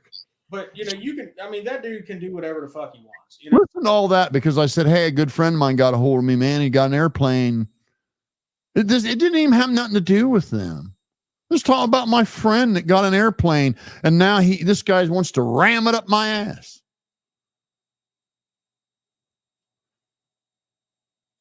okay, you can fucking whatever fry computers and all that shit.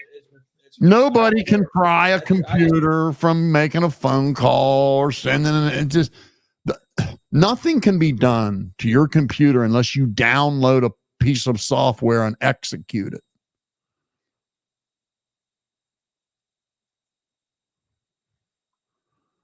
Jeez. I'm so fucking just disgusted. I mean, to be I thought perfectly you guys fair, knew more on that about this than me. entire- I thought I was the dumb one, New Buck, and you guys knew it all. Yet here you are acting like someone can do something to a phone or a computer unless you yourself download a piece of software and execute that piece of software. Jesus Christ couldn't do anything. But yet I'm the dumb one. When people are ignorant about something, they're afraid of something. And they're ignorant about iNet services. They're ignorant about the internet. They're obviously ignorant about computers and cell phones. Because there can't nobody do anything to any device unless first there's some software installed and executed by the person that owns the device. the plane thing. I mean, so this is a dude that continually makes videos riding bitch in a vehicle that he claims to have bought. Right. Right. This is him insinuating that there may be a couple times my wife would drive somewhere, but most of the time I drive. But I hate to tell you something there, simpleton, but when you're married, it's not his, hers. It's yours. So what are you on with that?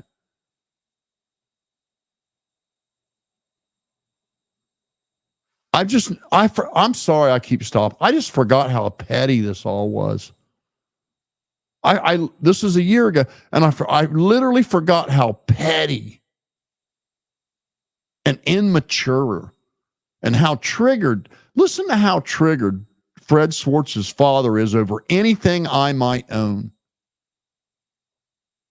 Even if I have a friend that bought a little Piper Cub for $6,000, he's triggered over it.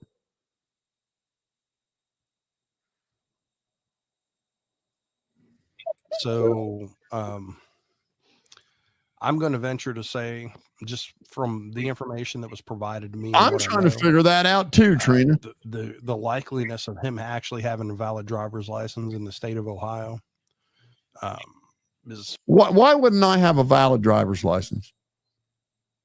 Why would that be? Because I critiqued Ryan Upchurch? Is that why? Must be. pretty much non-existent. Well, and not only that, and the fact that anyone would have an airplane that this dude is going to fly on. Oh my God. Jeez. Why are you so jealous, dude? I forgot how jealous you were. You're jealous over someone knowing someone that has something you don't. You are one insecure. No wonder you guys ran to the police. You really are an insecure little bitch. You are an insecure bitch. God, I forgot how petty this was. This, guys, I'm not kidding you. You could go back to this video. All I was doing was talking about a kid that used to work for me, bought him a Piper Cub and fixed it up. Man, when me and my wife go down, he invited us to come down and take a ride in it. And listen to how triggered they are over it.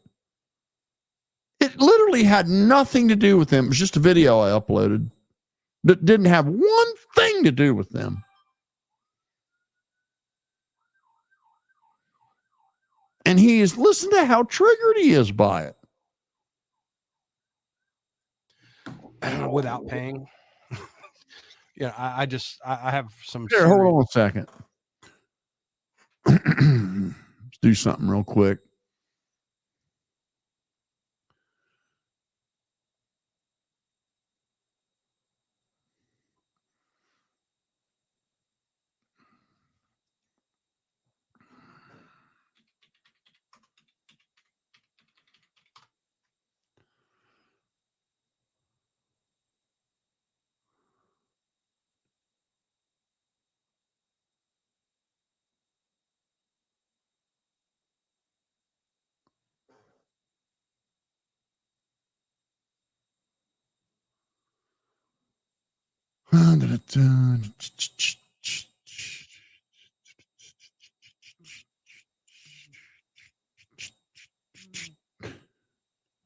Just a second here. Just got to pull my shit up. I love making a dumbass out of these people. Excuse me for a second while I just make him look as stupid as he is.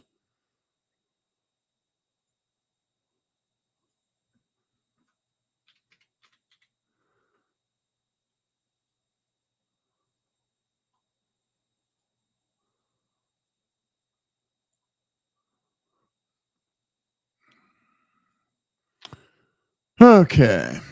Now let's go ahead. Let me remove this for a second. There's a real good part there, so I want to make sure I put that back up. I want to go to present.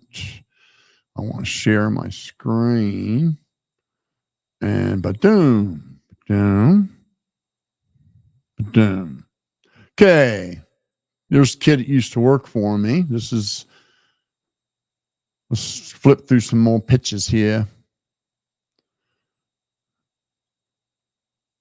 Yep, there it is. That's the whole thing. He's got a little airstrip, like where he built his shop. He built him a little shop, and there's like a field behind it. And then, I guess the dude that owns the field let him make a little airstrip there, so him and his buddies can all fly there. He's got like 4 friends that got a Piper Cub too. Let me pull up some more.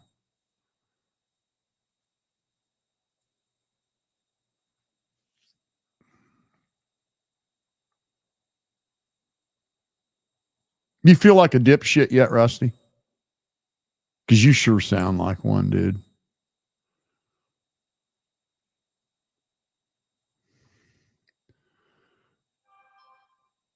He also, that's his shop that he built.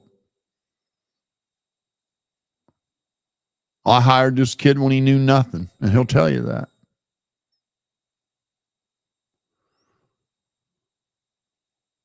He's done really good for himself. Him and his buddies used to build custom bikes right there in that garage and sell them. And then they kind of got in it right at the tail end of the big American chopper craze. And, that whole thing was kind of petering out. So it just turned out not to be very profitable. But they built a bunch of bikes. Yep. Ask him, I'm sure he'll tell you.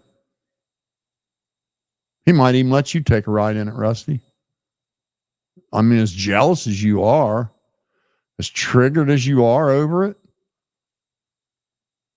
God damn. I really did forget how petty you guys were.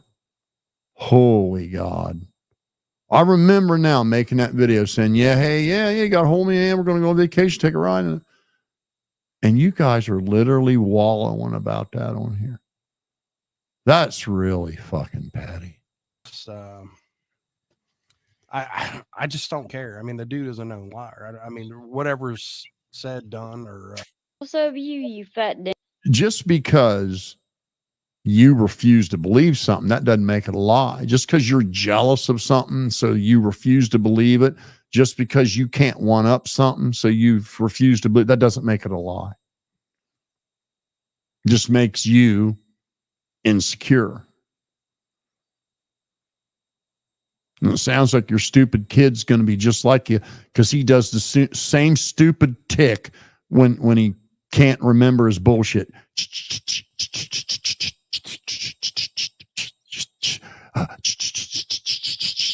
While your brain's trying to make something up.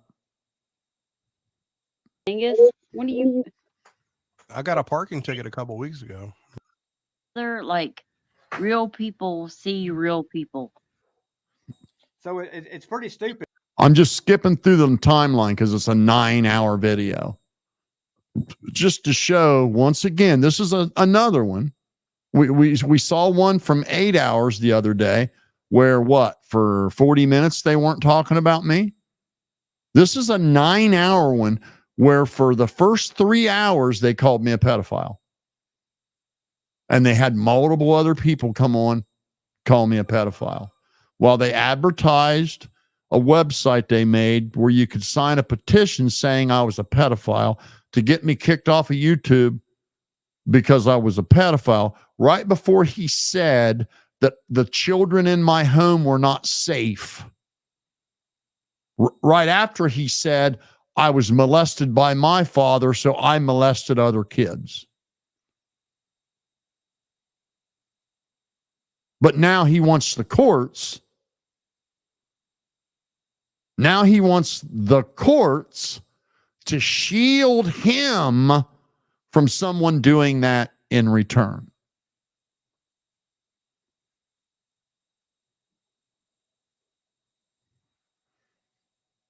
To go around showing Yeah, everybody on a platform like that. well, in our case, I mean, what the fuck, dude? We all got Used to, and Dad, and Dad said something to me last night, which fuck, man, Dad, I gotta say this, dude. I absolutely love talking to you like we do. Just yeah. fuck with you, and for you to I almost threw up right there. Yeah. Well, you know what? It's amazing. I'm surprised he doesn't have more subscribers. Make him do it again. Let's see how inventive this one is. Maybe you could try Rob Robinson or. way, I don't care what the fuck you got. Hey, listen, Bob. And they not only, did this coercion against me, trying to chase me off of YouTube. Anybody that appeared on my podcast, even when it had nothing to do with them at all, they would try to do it too as well, and did do it to quite a few that will sign sworn statements.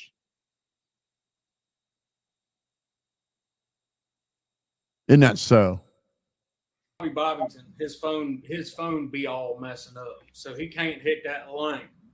So that's all right. You can just stay down there in the chat. His phone stays sticky.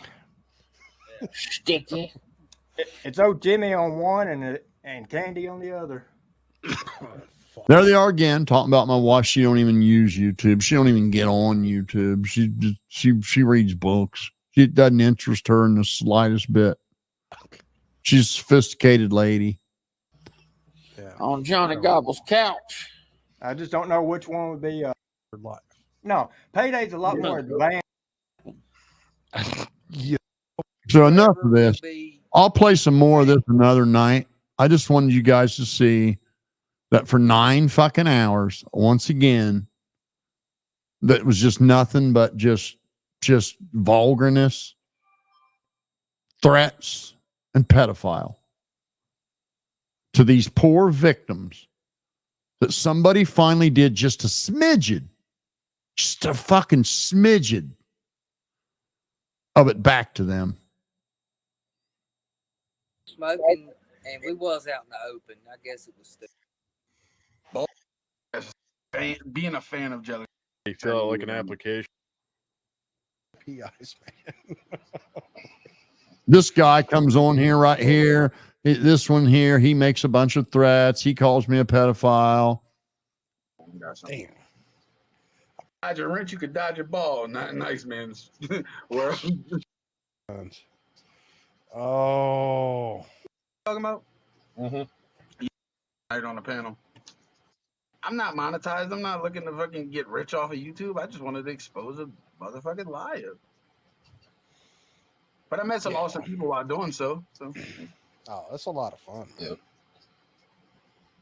It's a lot of fun messing with people, isn't it? Being a troll when you got a little fan club, you all band together like a cult and go mob people, mob their comments, mob their videos, go outside of YouTube, mob their other social media, call them pedophiles, say they're unfit parents, say children are unsafe around them. Fun, isn't it? It's a blast. And I bet Ryan's real proud of us. That's exactly what he's thinking right now. There's a lot of fun, I ain't gonna lie. And then the different, I just like the wide range of. Do we need to even get into how vulgar Isaac was and how many threats he made? He literally is on Fred Schwartz's live stream and makes physical threats against me. He's on Fred Schwartz's father's live stream, making multiple threats towards me. And then he makes multiple threats towards me on his own channel as Fred Schwartz is featuring that channel.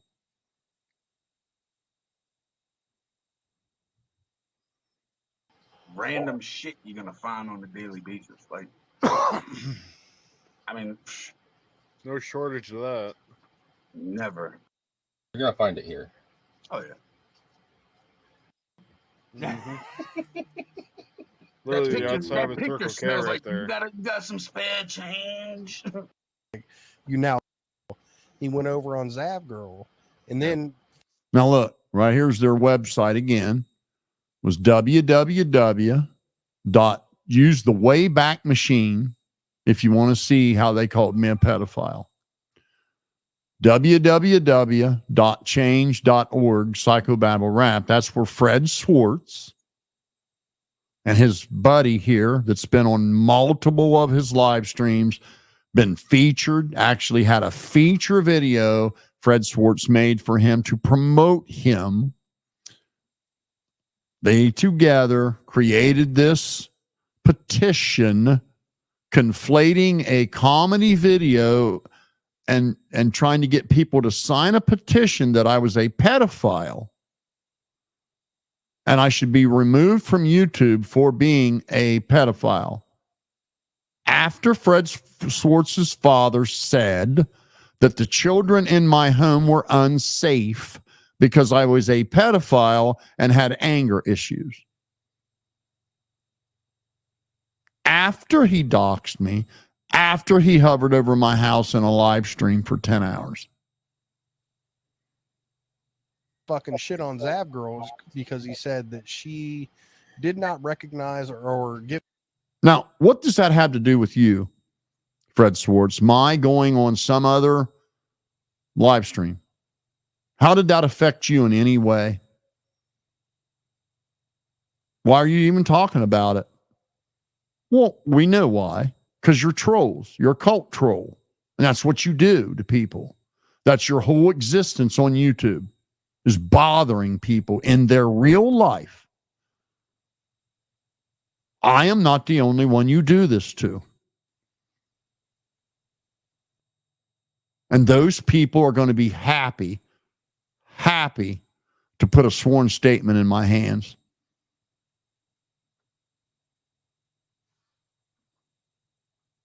He was so upset because church would not say his name. He wouldn't acknowledge him, nothing. Yep. I get so tired of hearing this, that all of this was because Ryan wouldn't pay attention to me. What a joke. I went to school with Mark Chatfield. I pushed sound for the gods with Mark Chatfield as a lead guitarist.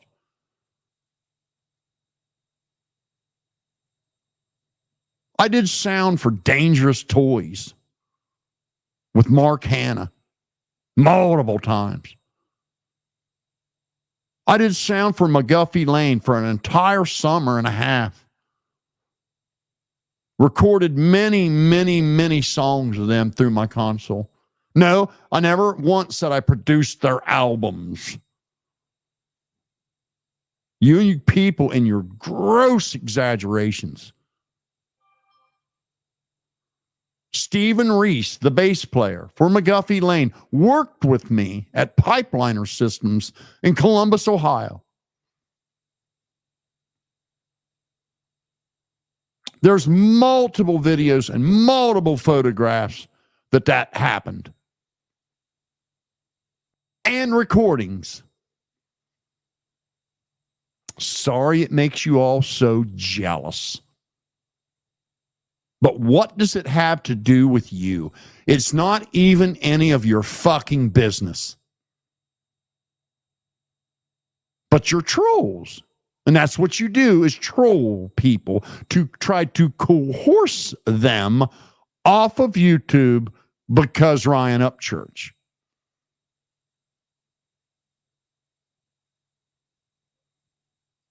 Don't worry, we're getting when Church finally did acknowledge him and say his name about the puckered up butt lips, he went on that little video he made where he was like, Ryan admitted he was whacked out of his gourd and knew nothing. The gods were played on the radio in the Ohio, Pennsylvania, Michigan, Kentucky, and West Virginia area daily for 2 whole years. They were the hottest rock and roll band going in that just wasn't signed to a major label yet.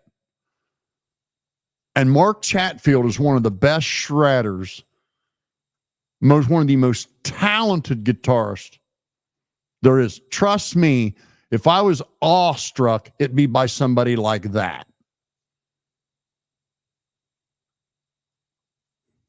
Did not post nothing. Maybe when he was in a I sure as hell have never been awestruck enough by a celebrity to do what you people do. The hours you people put in simping is beyond disgusting.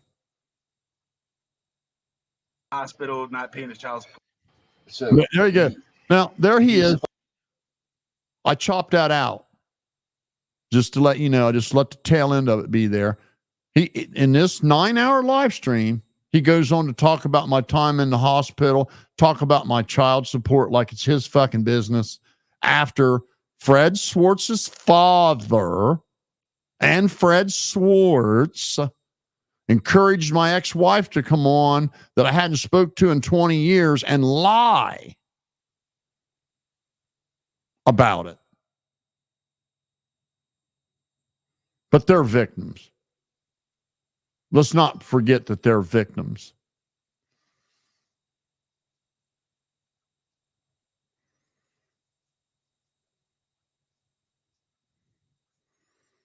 Yeah, he ain't street. Knock him over with a fucking feather. Supposedly produced. I want to go ahead and let's get to the internet service for Wi-Fi. No, okay, let me go back. There we go. Now, as many of you know, I have an ex-cat lady who I knew for a very, very, very short time.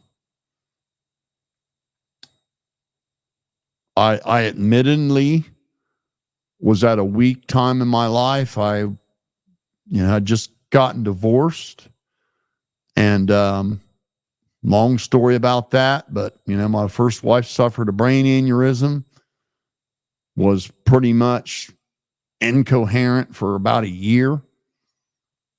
Finally started to recover somewhat, and then and this was in the 80s. And they were giving her some serious prescriptions that probably nobody should have. And she admittingly became very addicted. And I had a friend that I grew up with that was also addicted. he would, and between the two of them, he had her cross prescribing to multiple doctors. And long story short, I didn't want to get a divorce when my kids were young. So I waited till they were old enough to be able to process it.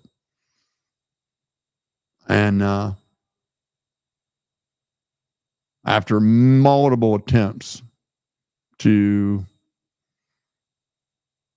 get her to do something about the problem. And so admittingly, I was weak mentally at the time. I wasn't on my best game. And I let this woman manipulate me into moving out of state with her to see how, if a relationship would blossom. And without spending too much time on that, I knew her for a very short while. It was nothing but drunken turmoil. There was never a peaceful time. From the time I was invested, where you can't just, I had uprooted my life, moved to another state, signed a year's lease on a house, and was working a job that I really, these were some of the coolest people I'd ever worked for. The guy treated me like I was a part owner and didn't question anything I did. And you just don't walk away from that right away. You kind of want to think, okay, well, maybe I can work this out. Maybe it's not as bad as I think. Maybe this, even sometimes admittingly, I ignored it when I shouldn't have. I just tuned it out because I was so into the job. And I know that's hard for some people to understand, but I literally loved to get up and go to work in the morning. I could not wait to go to work. I do not drink. I do not do drugs. And my life was get up in the morning, go to work, absolutely hate to leave. I liked the job so much. I'd come home, play around with the dog, fix dinner myself, watch a little TV, and go to bed. And on Sunday afternoons, I might get in the car and take a ride down a country road I've never been down before. That was my life. Content as a bug in the rug.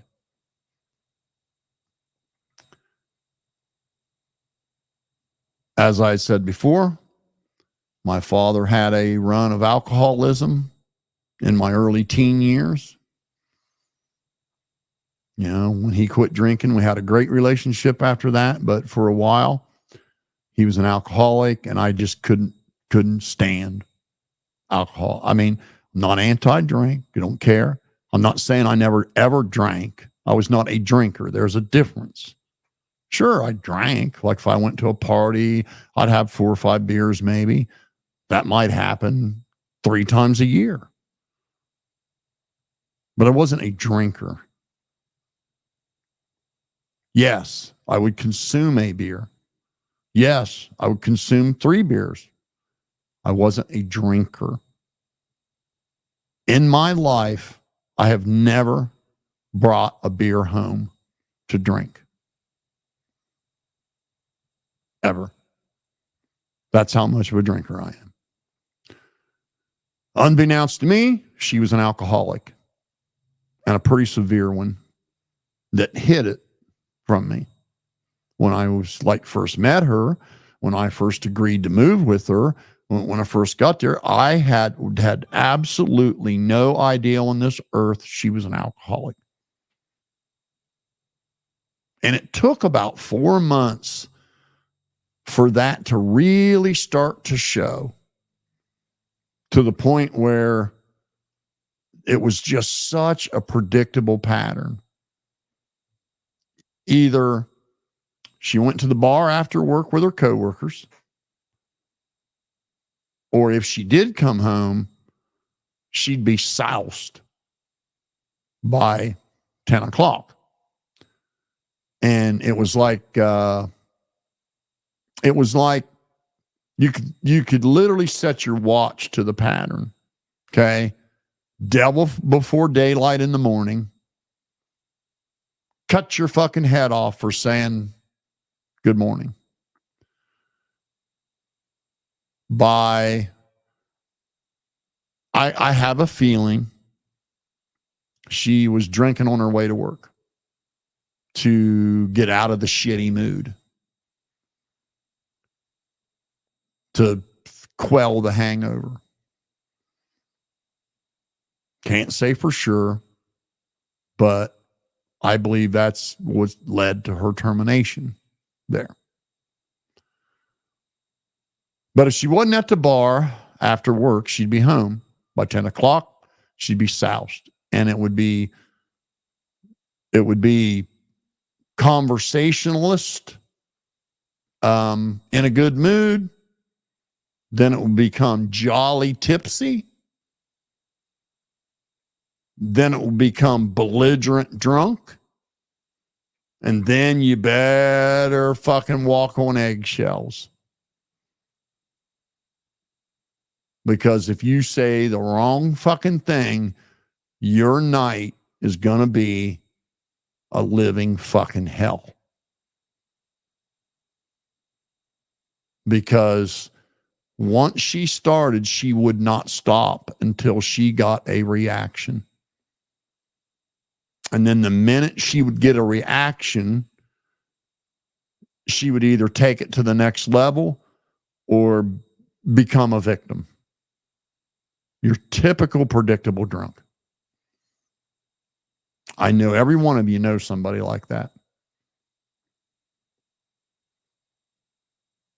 And all of a sudden, out of the blue, every single fucking day, it was Charlie, Charlie, Charlie, Charlie, Charlie. Every day, other day, Charlie, Charlie, Charlie, Charlie. Charlie was the best at everything. Charlie was the smartest at everything. Charlie was the funniest of everybody. Charlie, Charlie, Charlie. Charlie's driving her car. Charlie's going to the bar with her 3 nights a week. Charlie, Charlie, Charlie.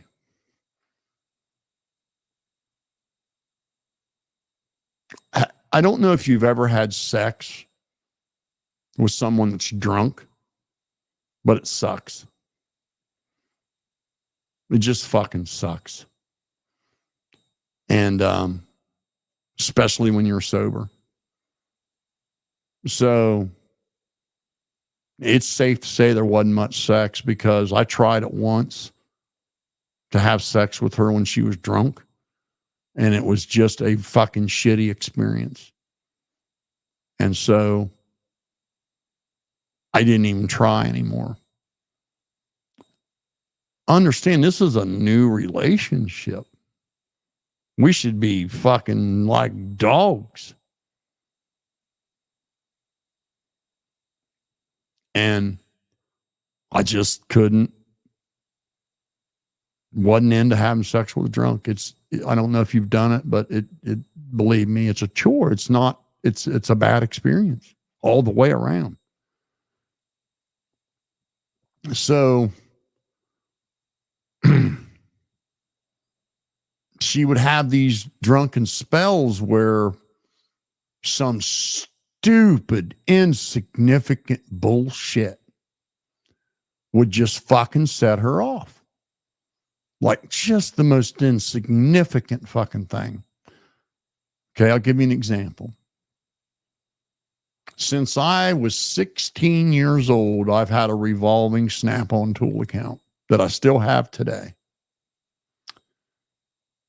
And my tool payment was $30-$40 a week. Every fucking week. It was actually $30. Every once in a while, I'd pay like an extra 10 on it. And one day, the Snap-on guy's printer wasn't working. So he couldn't print me a receipt. So here comes Sunday morning, day off. Now I worked, I got a day off during the week and worked almost every Saturday. I'd get one Saturday off a month through the summer. In the winter, I went ahead and worked because there wasn't nothing to do anyway. So Sunday morning, she's going to do the budget, but the budget's my money. The budget's not her money. The budget's my money. We were supposed to be splitting the bills there and splitting the utilities, and that never happened. My check was electronically deposited in a joint checking account. Her check was deposited in an account that I had no access to in Wisconsin. She was paying for an entire household in Wisconsin, for her mom to live there rent-free, unemployed. And she was paying the electric, the trash pickup, the house payments, the insurance, all of it. And I didn't have any of that going on. I didn't owe anybody nothing. I traded all of my assets for debt when I got divorced. So I got out of that divorce with just owing child support that I could more than afford. And my salary there, and this was in 1996. My salary was $48,000 a year plus bonus. And I bonused every single fucking month. And I not only bonused, but I capped it. And my check was deposited in that account down there, and every bill down there got paid out of that account. And if every once in a blue moon she had to kick a little money in there, you'd get a fucking earful. So now I'm tolerating that, thinking, fuck, I'm probably just going to get my own place and just throw the fucking towel in on this shit. She goes to do the fucking budget with my money and has a conniption fit because I don't have a tool receipt. And I said, well, it's the same as it would be the other 52 weeks out of the year. It's $30 like it is every week. So just write $30 in your Quicken there and shut the fuck up, please. And when I came home from work that Monday, she was drunk and had everything I owned packed up in boxes for me to get out of a house I rented, I paid for, I signed a lease on.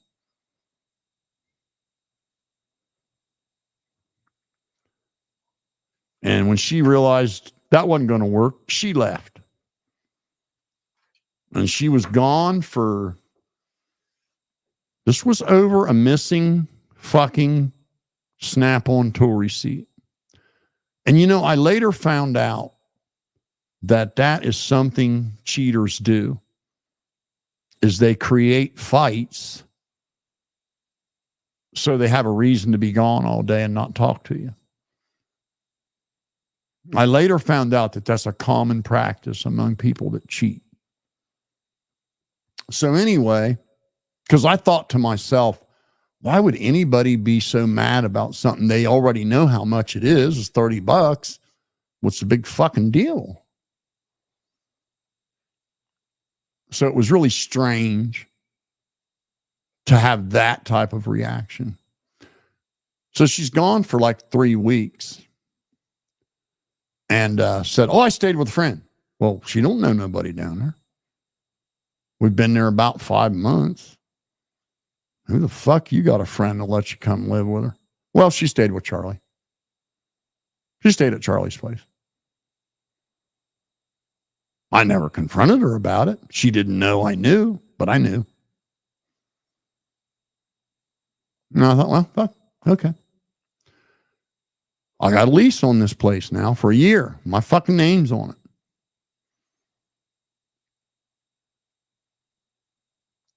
I'm heading into 6 months, 6 more months ain't going to kill me. So I'm thinking, man, as soon as this lease is up, I'm probably just going to go do my own thing. Because it wasn't like it was this deal where we were supposed to move there, split the bills, and see what it blossomed into. Well, it was just nothing but turmoil. Drunken turmoil, drunken fits, anger, just fly off the handle. I brought the kids a day. I brought my two sons. Now, my two sons had no relationship with her at all. They barely knew her. She was a stranger to them. I brought my two kids down. Just don't want to get too far off in the weeds with this, but just to give you an example of the turmoil that was just constant. And we're going to go to, I think they're only there for like 4 days this time. It's Thanksgiving time. And we're going to go to this antebellum plantation that's like a historic thing where they give you a tour and everything. And we're on our way there, and we stop at a McDonald's, and we're in the drive-thru.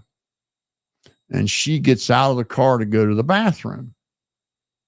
And you know how when you're coming through the drive-thru and you get to the window and they're just start handing you your food, this sack, this drink, that sack, this drink, that sack, right? So you're steadily setting the shit on the passenger seat, right? As they're handing it to you. Just about then, she slung the car door open and flopped down and sat on the food.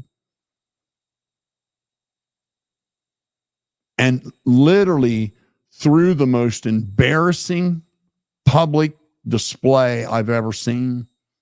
Just complete, you got to understand, I was a really easygoing person. And my kids, my two sons had never seen anger like that. Me and my first wife, we never argued in front of the kids or anything like that. They had never saw anything like that. And she is just going fucking off. Everybody in the drive-thru's looking. Everybody in the fucking place is looking. Just complete, total disrespect. Every curse word you can imagine coming out of her fucking mouth. And so I just turned around, drove the car back home, dropped her ass off, and I took my two sons and went and done something. When I got back, she was wasted.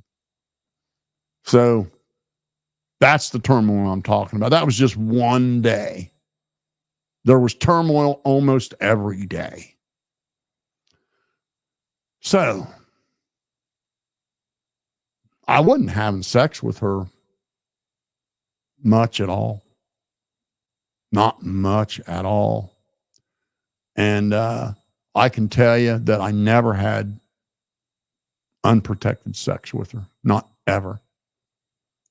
So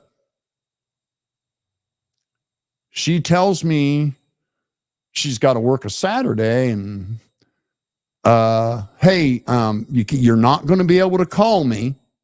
Just leave a voicemail, and periodically I'll go in my office and check my messages and call you back. But yeah, we got to work Saturday, and we're going to be down on the factory floor. Now, understand, I'm not the jealous type. And, I guess when you're not a cheater yourself, you don't assume other people would be. So, but it just didn't sound right. The way she said it, it didn't sound right. And I just couldn't understand why they would pay or they would bring all these high paid salary employees in on a fucking Saturday and be down in the factory when she works in the marketing department. So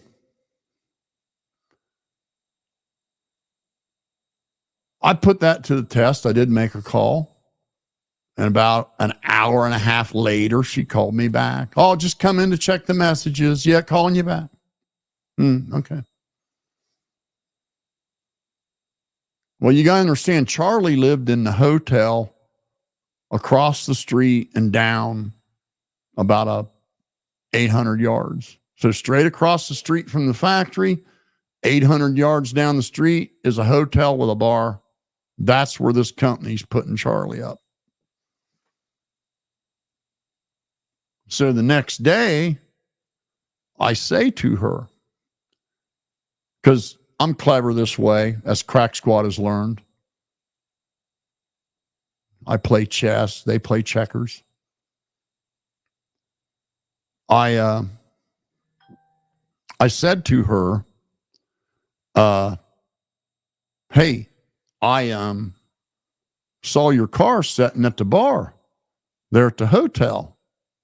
Me and Big Ed went fishing, and when I went by the hotel, I saw your car sitting at the hotel. I made it up. I did not go by there. I did not see her car there. I just said I did. And she said, oh, yeah, I just stopped there for a quick drink.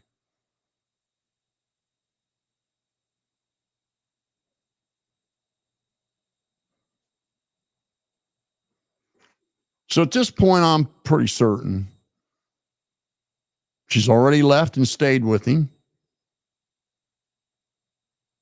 Now she admitted to being at his hotel when she told me she was working.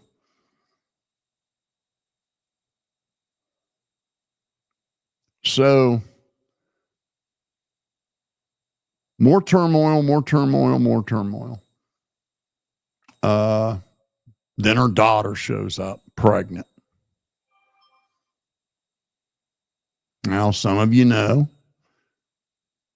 every child that has had to live or be near her feared her and hated her. She had 2 stepdaughters that her first husband had adopted. Her first husband was married to another woman. Him and that woman adopted 2 girls. When they got divorced, he got custody of those 2 girls.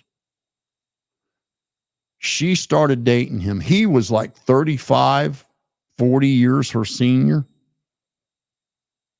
Like she was in her very early 20s, and he was like in his late 30s, early 40s, from what I understand. And I never met the guy. So when those 2 girls were like 9 and 10, they ran away from home. Refused to go back because of her.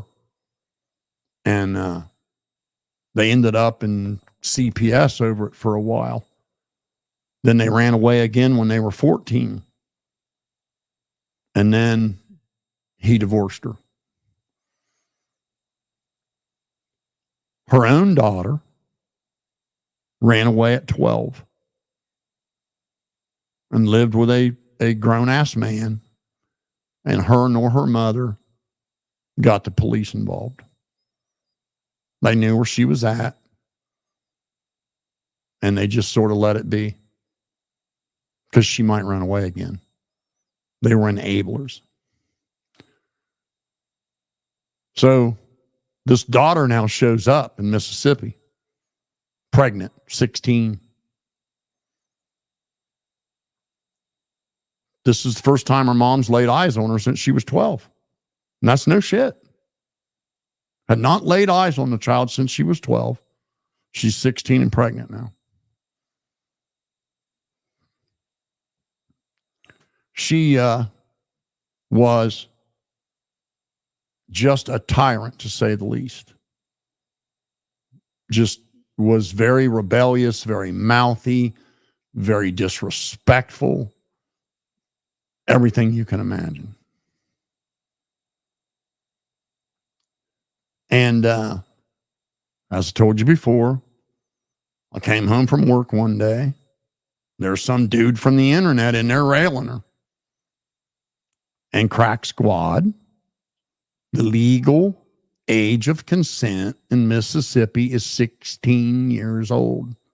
So when I told you there was nothing I could do, there was literally nothing I could do but assault someone and go to jail. So shut your mouths about that and the more pedo stuff. She wasn't my child. She was her mother's child. I was just dating this person and about to break up with her and go my own way. I threw his ass out of my house, said, don't come back. And as you know, she invited the motherfucker back. So that was the last straw with me. That level of disrespect was the fucking last straw.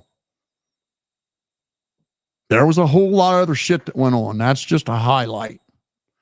She left and came back like 2 or 3 times in between this and stayed with Charlie each time.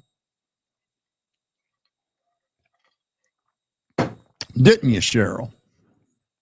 And for you guys that sit around all day and you got nothing to do, and because she fully doxed me and she's been slandering me, haven't talked to her in 20 years, haven't mentioned her name, never said anything to anyone about her, never bothered her, never did anything to her. I moved on, got remarried, and just literally forgot she existed, other than the fact that she kept my child from me, wouldn't let me see this child, did everything she could to stand in the way. The only way I could ever possibly have a relationship with this child is if I had one with her.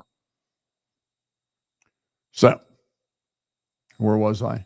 She lets this sumbitch come back. And I come home from work and the fucker's in. There's this sumbitch I threw out. I threw his ass out. And there he is sitting at my goddamn table again. I mean, just a level of disrespect that was just over the top. So, I'm done.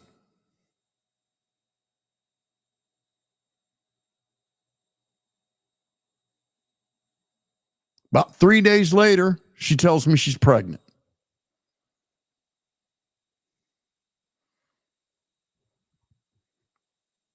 And she's 3 months pregnant.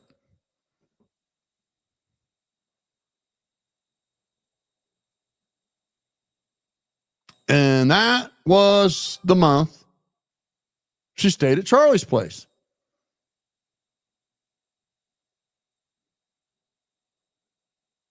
I never once had unprotected sex with her. And honest to God, probably had sex with her like 6 times. Because she was always drunk. And I wanted no fucking part of that shit. Drunk. Take her 20 minutes to put an IED in. The fucking mood's done.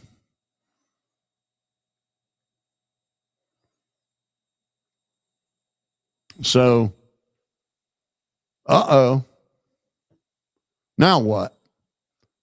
So, she swears up and down it's my kid. Swears up and down, blah, blah, blah. So I said, well, you're going to have to go to counseling. Something's going to have to be done because I'm not living like this no more. Not living like this no more. I'm never once going to be told to get out. I'm never once going to have my shit packed again. I'm never once going to go through any kind of a belligerent fucking meltdown because you're wasted. Just not going to do it. So you better figure out some counseling. We go to one fucking counseling meeting, and for the first 30 minutes, she's just telling this counselor everything that's wrong with me, like the way where I put my toothbrush, how I fold my clothes, how I park my car, just the most petty shit. And the counselor suggested to her that maybe she needed to learn to accept people the way they are. And she stormed out of the fucking place. Just stormed out. That was the end. That was the whole counsel. That was her effort. That's how much work she put into it. And it's getting closer and closer to the time, so much went on. So when she was about 6 months pregnant, she took off again and was gone 2 weeks. Stayed at Charlie's place. Another time she left in the middle of the fucking night. She came home from the bar wasted, pregnant, fucking wasted. Told her, I don't want to hear your mouth. Don't want to hear it. Either I'm going to a hotel or you're going to a hotel. I got to work tomorrow. I don't feel good. I don't want to hear it. She storms out. I get up in the morning to go to work. Drive right by the hotel. There's her car. Charlie's Hotel.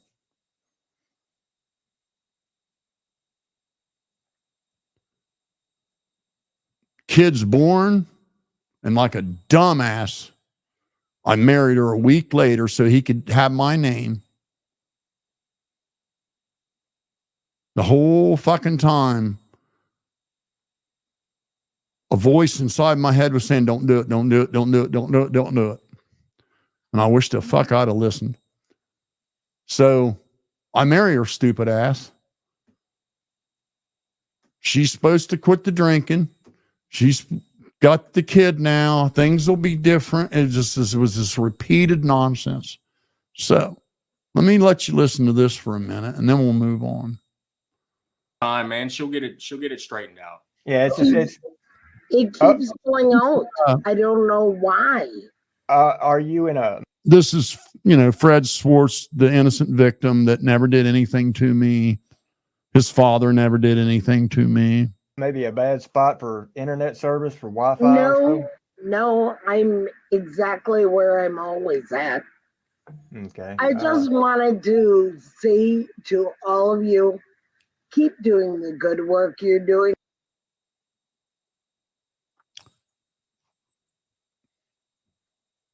So, Schwartz, are you going to insult your listeners and insinuate she's sober? Crack Squad, are you going to make absolute, utter fools of yourselves and even try to insinuate she's sober? Imagine being a little kid and this is your fucking mom every goddamn night. I've gotten blowback for showing up elsewhere, but the one person I care about most is my son. Is she sober? Anybody think she's sober? AAD. Why don't you get your own material?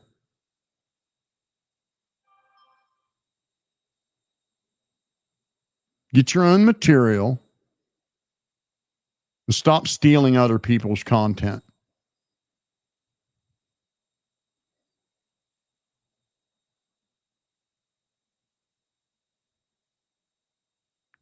You just get your own shit. I put you on ignore. Go away. Don't bother me. And go do your own thing. Get your own fucking content.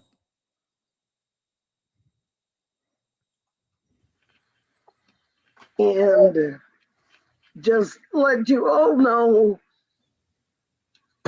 yes, It's important for you to know I haven't spoken to this woman in 20 fucking years.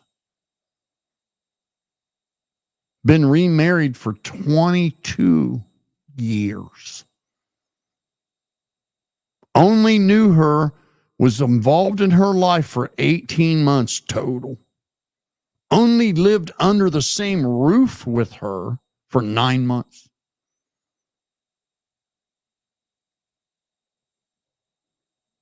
And listen to this shit. piece of shit went to work on him. It still didn't destroy what we have. He doesn't want anything to do with it.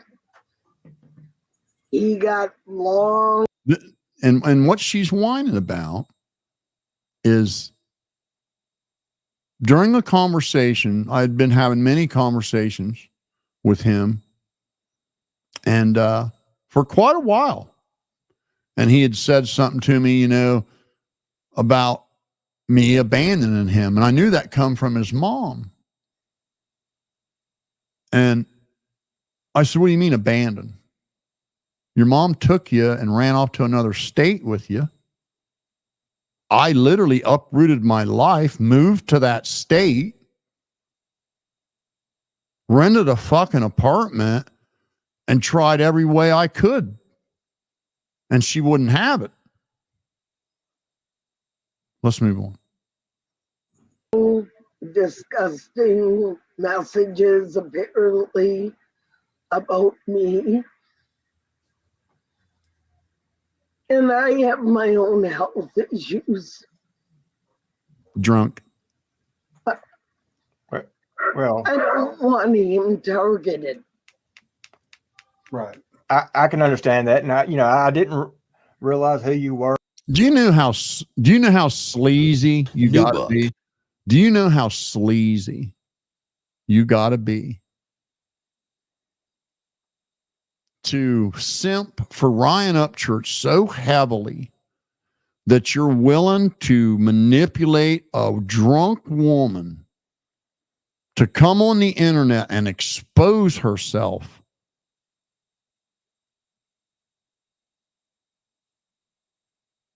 and slander the shit right out of her son's father?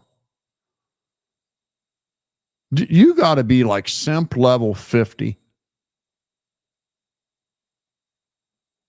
Isn't that right, Fred Schwartz? Isn't that right? Isn't that right? Does he have person? Totally. So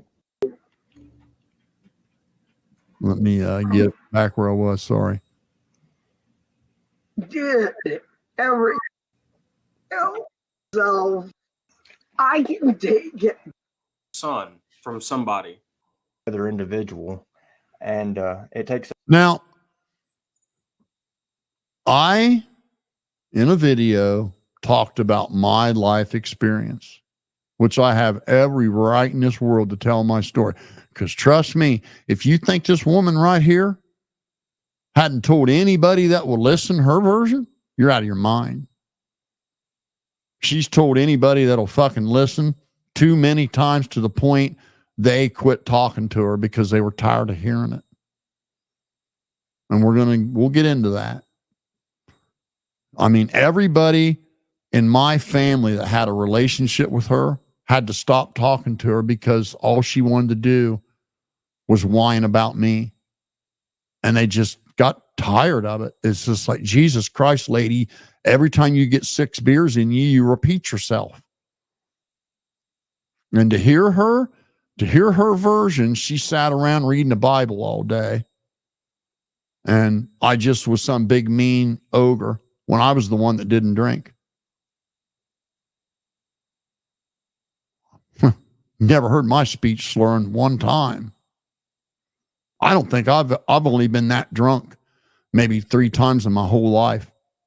I don't like that feeling of not having control of your faculties. That doesn't do anything for me. I do not like it. And I always don't feel good the next day. I always feel like absolute shit when I get back where I was. So and then, watching my dad, what it did to his health, what it did to his personality. Yeah. It keeps going out. I don't know why. Johnny. Okay, let me get back where we were. Hey, just give her. It keeps going out. No, I'm exactly where I'm always at. You're doing. I've gotten blowback for showing up elsewhere, but the one person I care about most is my son. Let me stop you right there. Why would he even know about this? Why would he even know unless you showed it to him?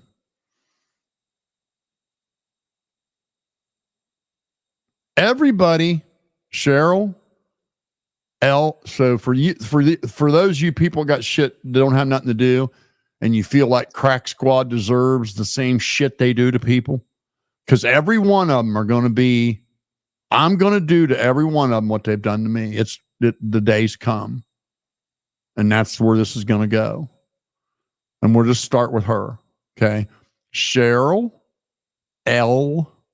Conan, Coenen,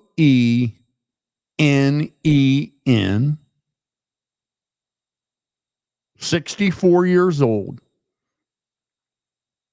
Manitowoc County, Wisconsin, and Green Bay, Wisconsin, whatever county that is. I forget. I think it might be Wolf.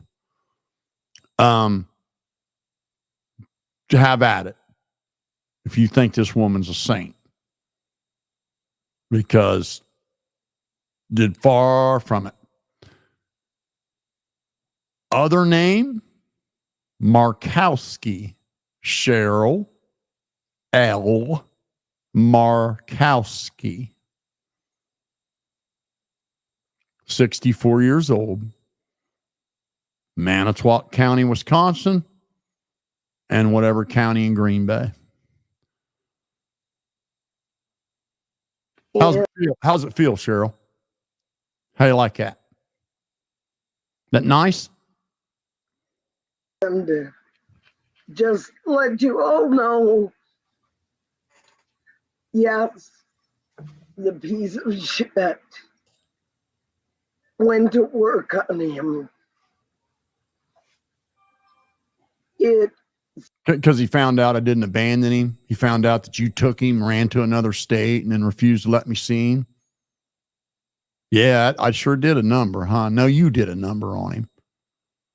That's the second child you've kept from their father. You did the same goddamn thing to your daughter. When did your daughter finally get to talk to her dad? When she turned 18 and you couldn't control it anymore?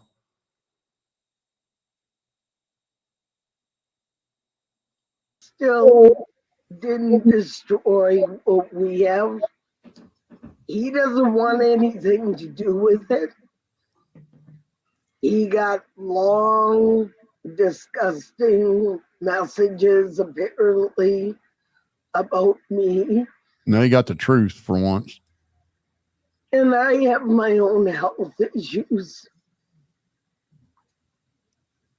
Alcoholic. Well, I don't want him targeted. Stop drinking.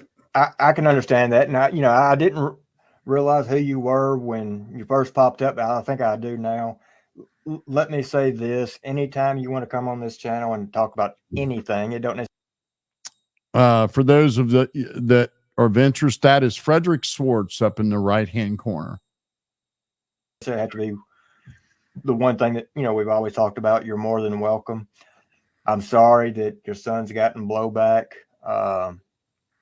trust me, if I don't know if he has social media or not, but if anytime he wants to come on and just discuss any kind of issues, he'd slap you upside your head, Wade.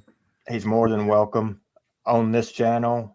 It's about, we're about lifting people up, giving support out, as well as several other.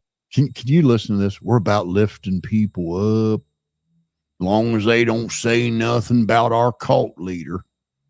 But if they say something's about our cult's leader, we gonna dox them, we gonna stalk them, we gonna coerce them. That's what we gonna do. If I have to stay up all night, I haven't stopped long enough to even brush my teeth.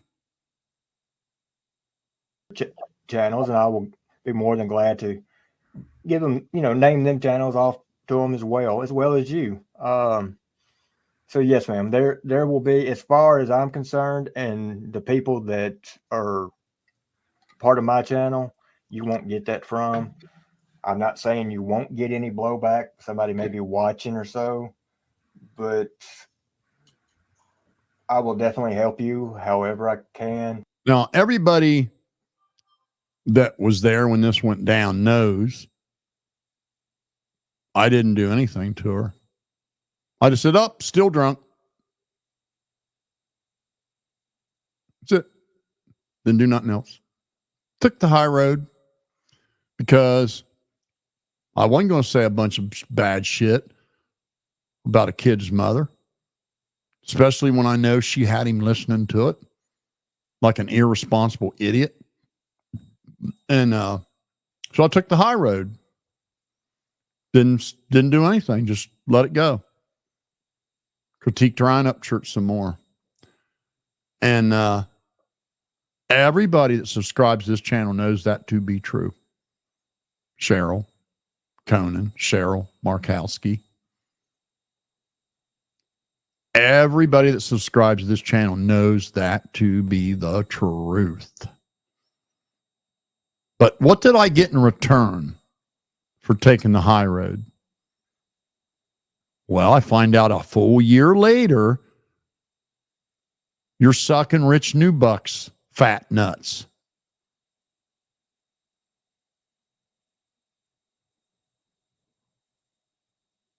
That's what I found out.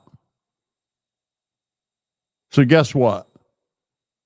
Remember when I said, hey, getting tired of you guys going outside of YouTube saying a bunch of shitty stuff about me, slandering me and stuff. Don't know half of you, never did anything to any of you. I'm going to respond in kind. You're not going to like it. Well, now I'm responding in kind. You're not going to like it. Yours is next, Newbuck. Is there something you need us to do? Not at all. Okay. Well, I'm sorry. I'm sorry that you got some blowback. I kind of figured that was going to happen, but like I said, I think you were, you're right. It's pretty much, we're not dealing with it right now. But I'm sorry about that, and that happened. Hopefully, it's not anything that's irreparable. No, he is dead to me. Okay. The ex. Right. Well, So- what you done took a strong person to do.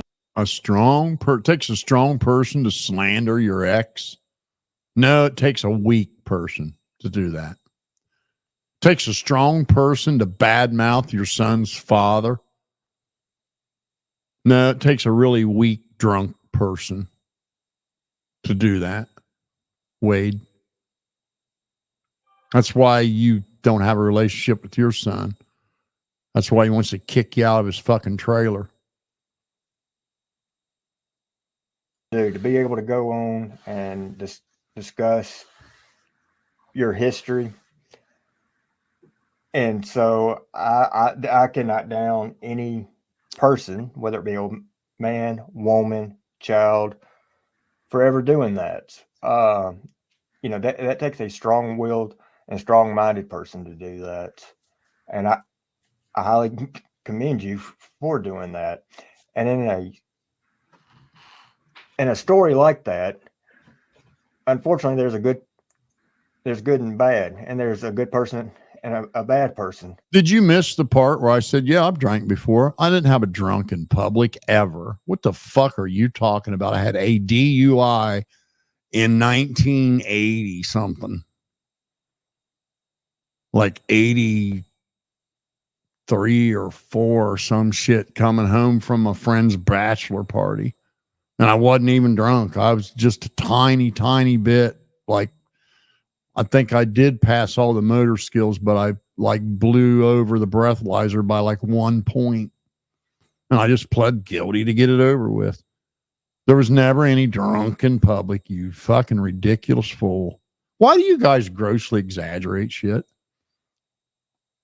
Do you like insist on just losing all your credibility? You see, you guys lie and exaggerate so much all the time that even if you do have something that's true, nobody believes it because your credibility's shot. Everybody has saw that background check, fool. Everyone. No, there's no drunk in public on there. There's a DUI from the 80s. Thank you. And just so happens that bad person didn't want any more people finding out how bad that person really was. But there had to be light shined upon it. And so, yes, unfortunately, there was going to be blowback. But the light had to be shined. And Cheryl, if you think they give a rat's ass that you got any blowback, you're out of your fucking mind. They are using you. They are fucking using you like a useful idiot. You watch how quick they don't want anything to do with you anymore when this shit don't end well for them. As soon as you slandering me is of no longer any use to them, they won't want nothing to do with your stupid ass. They'll probably turn around and do it to you. Spread all your shit around. That's probably what'll happen. When you lay with dogs, you get fleas. If they'll do it with you, they will goddamn sure do it to you.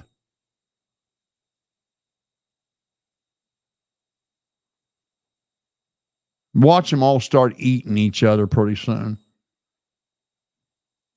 People realize what you went through. People was giving you support, but unfortunately, she don't even know what she went through because she was so fucking drunk. She probably don't even remember any of it.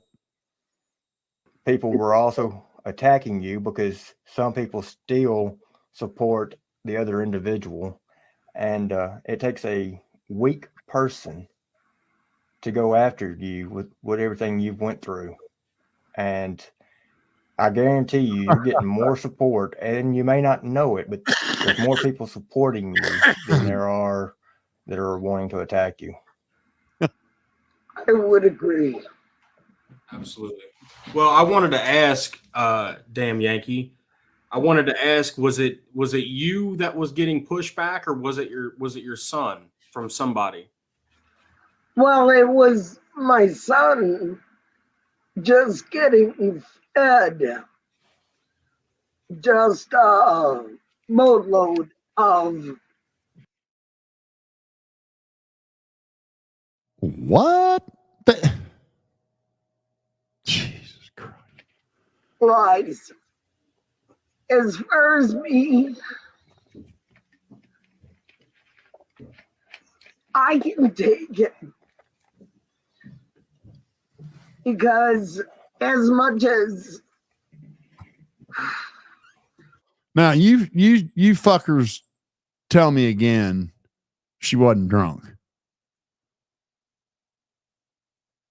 We don't even need to hear any more of this. She should be so fucking embarrassed of this. She should be so fucking ashamed that her son has listened to her babble and slobber like this. But I'm thinking, wait a minute. No, he probably saw this every fucking night. Because I'll bet you the drunken head games she played with me, she turned around and took out on him. I'll bet you she has taken her anger out on him towards me. I'll bet she has treated him shitty because she sees me through him.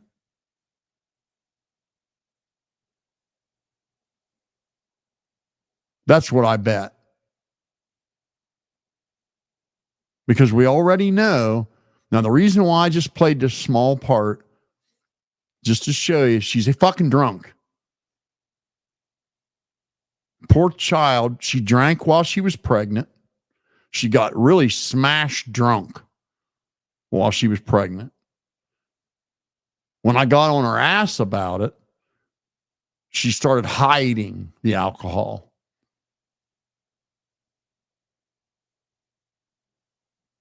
Multiple nights. I got up one morning to leave for work, and the back seat in her company van was folded down. She got home at like 3:30 that morning, drunk. Another morning I got up. This was when she was driving her own car, not her company van. This was before Charlie started driving it every day. I get up one morning to go to work. There's the passenger seat folded clear back. She got home at like 1 a.m. And there's a point to all this. So,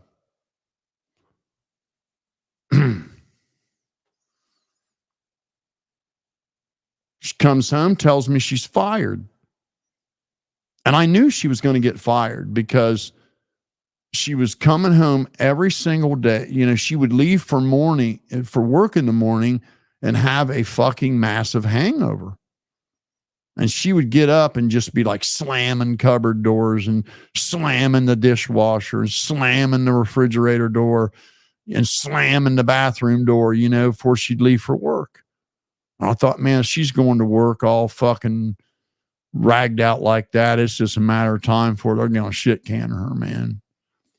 And they hired a guy out of Canada. And they literally paid a lot of money to get this guy. And then they paid a lot of money to move him there. So they had a huge investment in this dude. And he was over her. They put him in her marketing department, and he was her boss. And she came home raging mad at this guy every day for something. Because she was one of them kind of people that just couldn't take any constructive criticism at all. And so I thought, man, her fucking days are probably numbered. And sure as shit, she come home and was fired. And I said, well, you just have to look for a fucking job, I guess. Next thing I know, she's packing up her shit. She got a severance package from her job, and they agreed to move her. Now, and this is an important point here, and it's an important fact, and should be memorialized and can easily be proven. I said, I'm not going anywhere. I like my job. I like living here. I like the people. I'm looking at a house to buy. I'm not going any fucking where. You need to just look for a job here. Get over yourself. Nope, she's going to go home. I said, you need to sell that fucking house up there and quit paying for other people to live in it for free. I said, you need a $1,500 a month house payment like you need a rock in your fucking head. And because she took this house from her first husband. She couldn't afford the goddamn thing. Took every bit of money she had to keep that house going. So she hightails it back to, tells me she's going to Wisconsin to visit. That was her exact fucking words. That she was going to go up there and visit. So she takes the kid, takes a suitcase, goes up there. 3 days later, she calls me and tells me the moving van's coming. Would I box her shit up for her?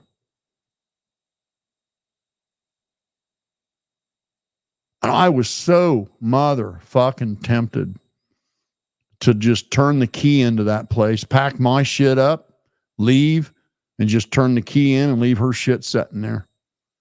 I was so goddamn tempted. Oh, no, but I did the right thing. Boxed up all her shit. Moving van moved her shit to Wisconsin. I stayed there. I had to finish out the lease. You know, if you break a lease, it costs a lot of money, right? Or you get a huge ding on your credit.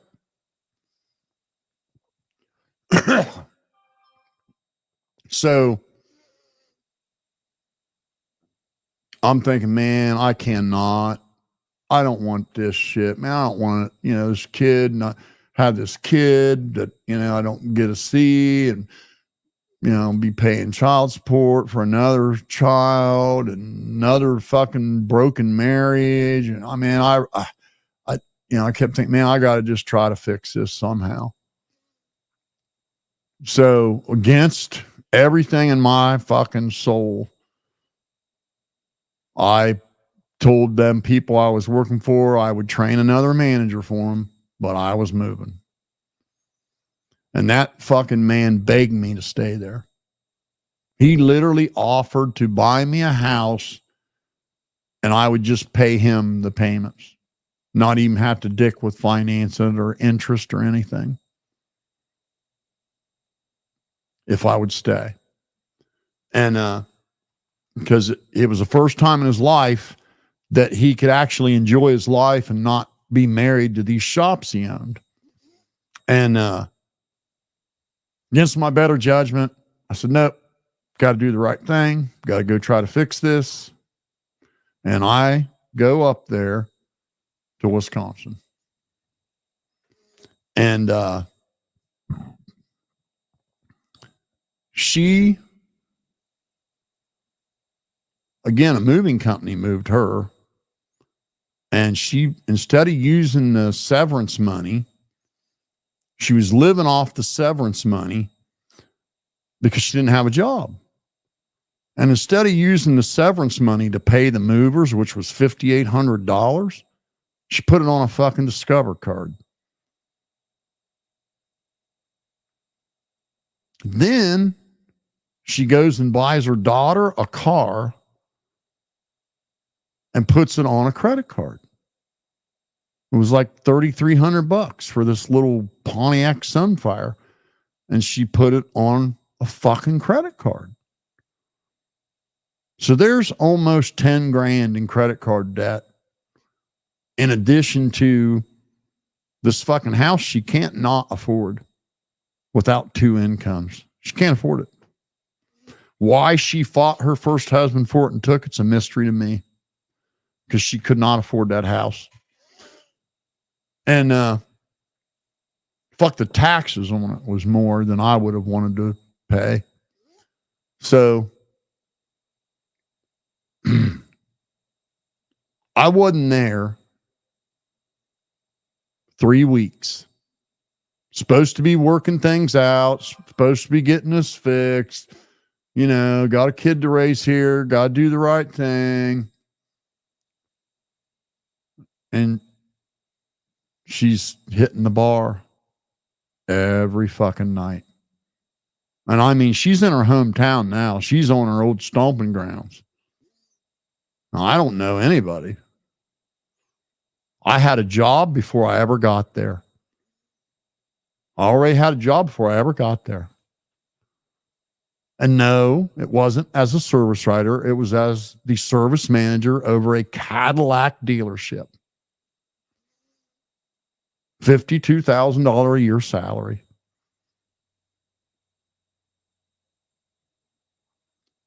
And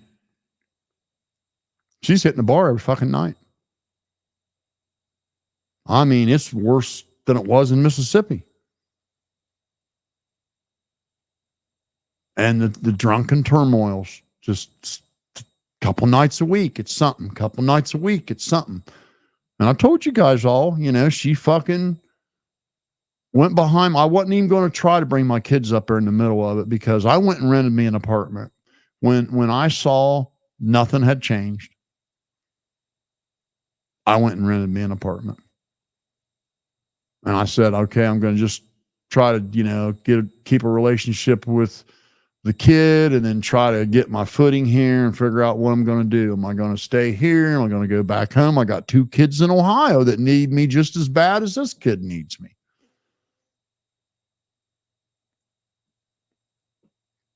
So I rented an apartment, and I was in that apartment for 9 months, and she never one single fucking time let me see that kid. Not once. The entire time. There was always just some fucking head game bullshit.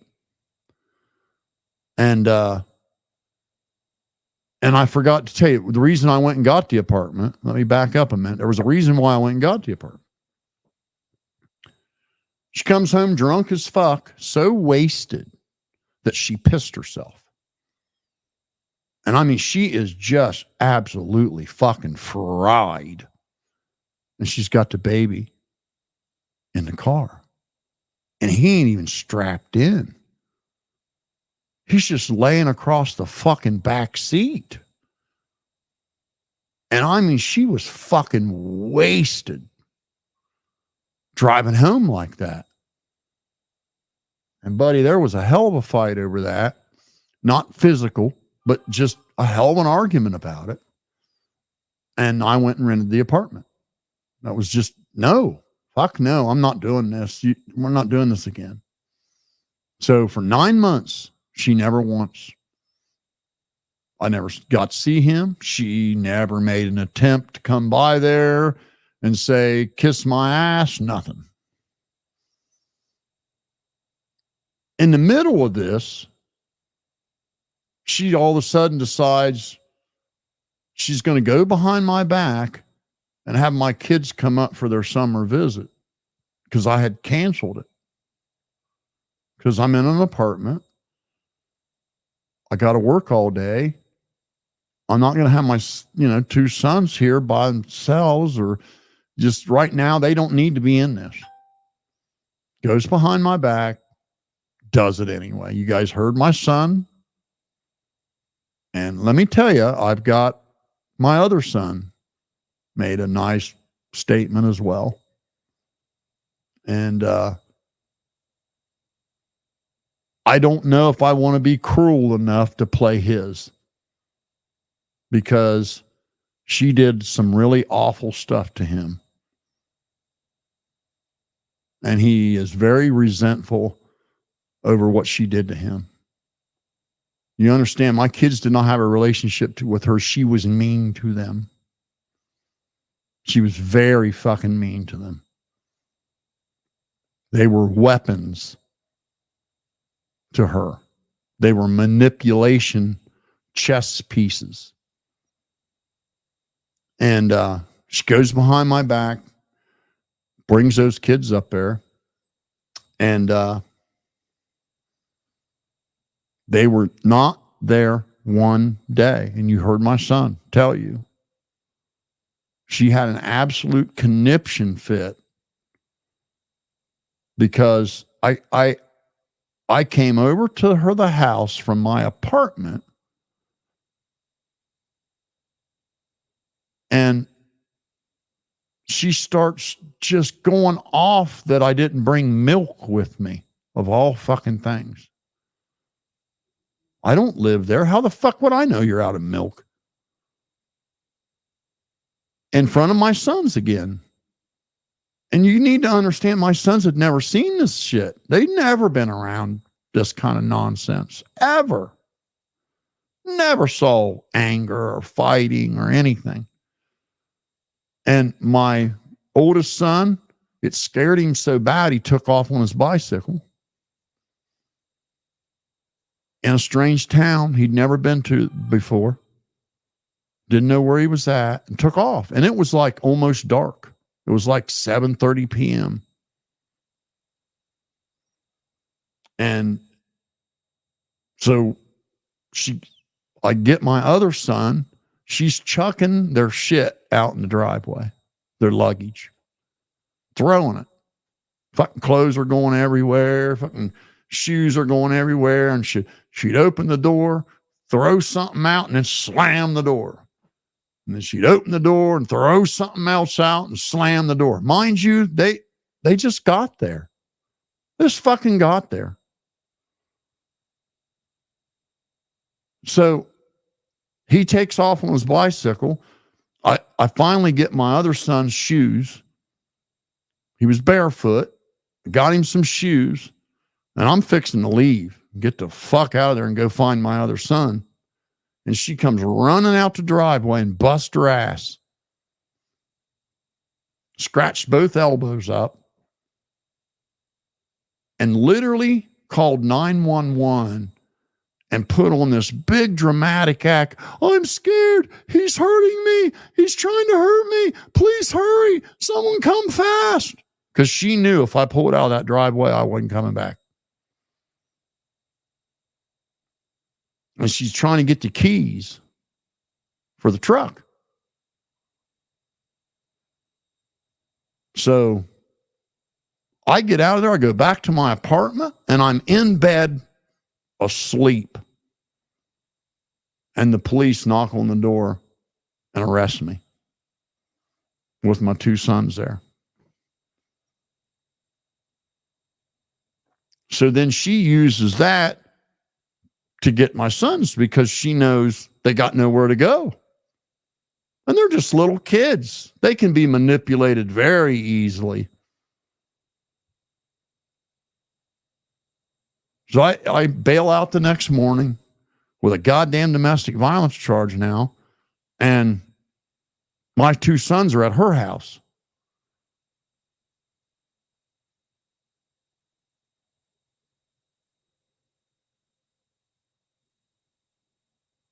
I had no babysitter during the day to deal with them. I'm the only one in this bunch that's got a job now. She ain't working. Severance money's almost all gone. And she's got about $11,000 worth of new credit card debt. So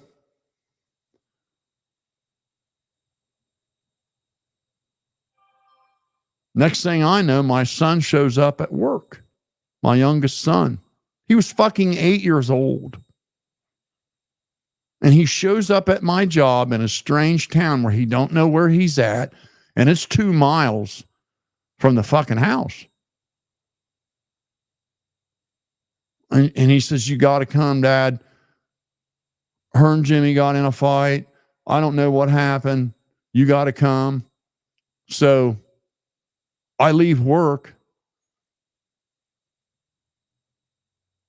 And she was drunk and running her mouth to my son about me. And he told her to shut up, and she punched him in his face.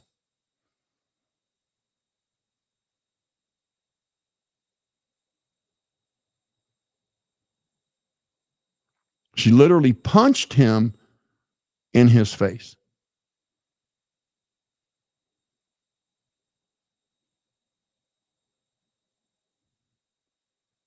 So I called their mother in Ohio, and I said, I'll meet you in Indianapolis. Start burning gas. I'm bringing them home. They were there 3 fucking days with that drunken nightmare. 3 fucking days.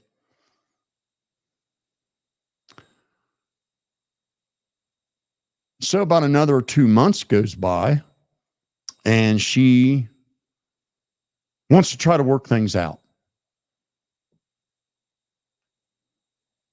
I'm like, okay, well, you're going to have to go to AA.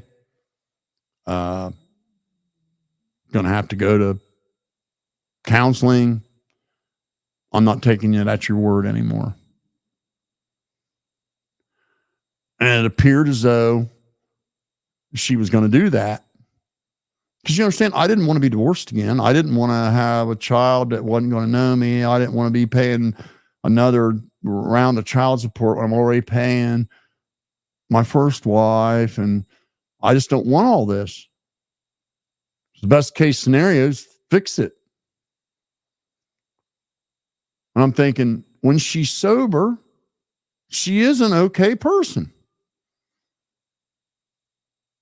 So if she could just be sober, probably be okay.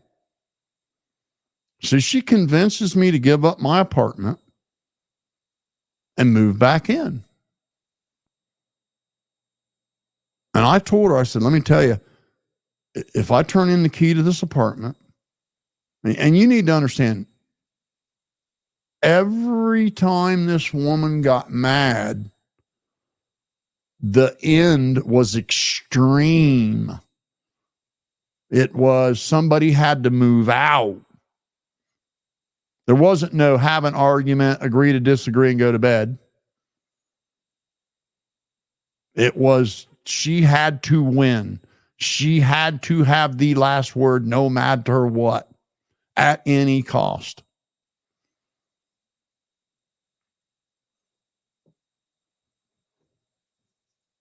So she convinces me to move back in, and I tell her, listen, one time, you tell me to get out just once. Because see, this is her house now. And buddy, you talk about the loose tongue with this is my house. She crammed it down my throat every time she got mad.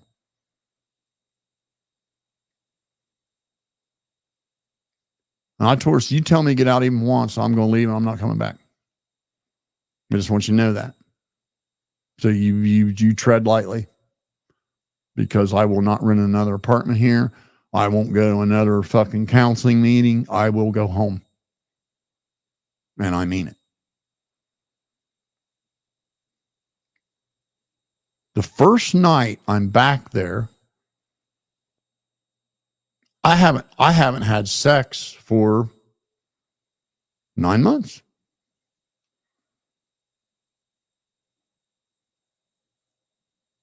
She's tipsy. She wants to have sex.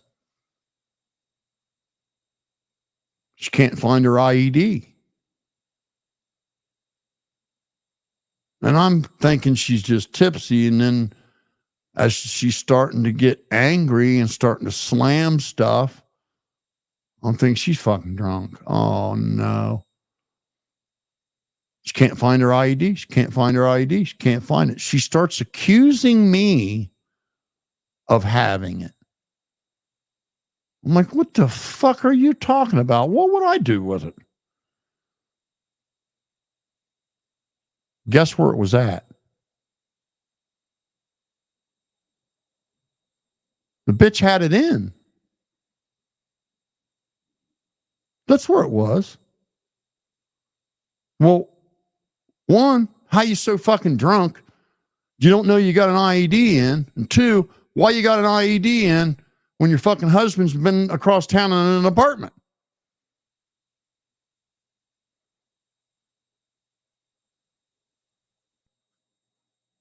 You're going to counseling. You're supposed to be fixing this thing. Now, in the meantime, here's another sore spot. The day that I got the apartment, she went down and filed for child support. That day, I was paying child support within 4 days of moving out of there. There was a child support order in place. And the temporary one was $100 a week. And then I think the court hearing came in about another like month and a half. And I think they set it to like 145 a week, some shit like that. Anyway, I moved back in with her and I said, okay, well, you need to go up there and tell them, you know, stop taking the child support out. And she kept telling me she would do it. She kept telling me she would do it. She kept telling me she would do it, and she never did it. She also was supposed to take my name.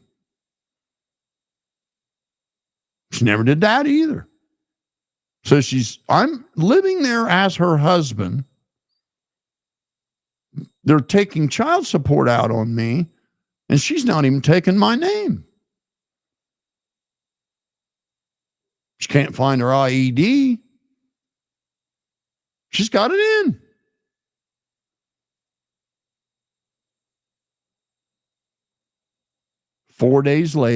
Literally 4 days later, from giving up my apartment, she comes home smashed, ass ripping drunk. This time the kid's strapped in a car seat at least.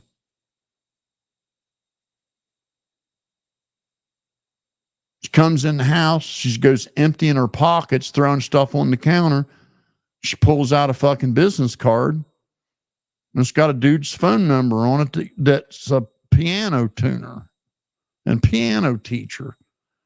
And I remembered her telling me she dated a guy that was a piano tuner and teacher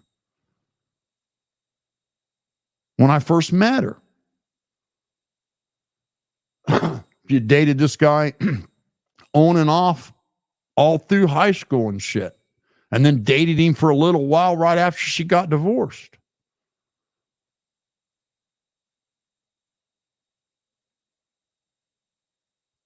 So I confront her about it, and she tells me, well, she's thinking about getting piano lessons for the kid. He's 4 months old, for fuck's sakes. So now I know.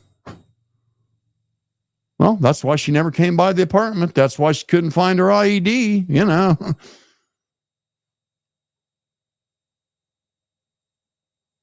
Next thing you know, she's a little drunker, and here it comes. Get the fuck out. Get out. Okay. I said, well, I'm going to bed. And when I got up the next morning, I put in for a transfer, went up there to that dealership, turned in my fucking uniforms, went and rented a fucking U-Haul, loaded up my toolbox, welded a hitch to the back of the U-Haul and hooked my boat to it. And I rolled out of there tandem, and I never looked back.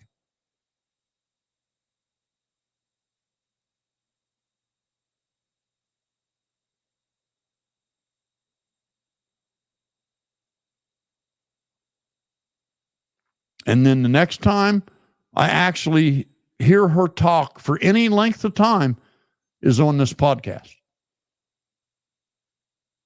I mean, short of, you know, when my son got old enough to be on the phone, I'd try to be on the phone with him. That never worked out because you had to listen to her for a half hour first. Every time I went up there for a visit, she would no-show. I'd drive 10 hours, get a hotel room, and the whole weekend would go by and she'd never, the visit never would happen.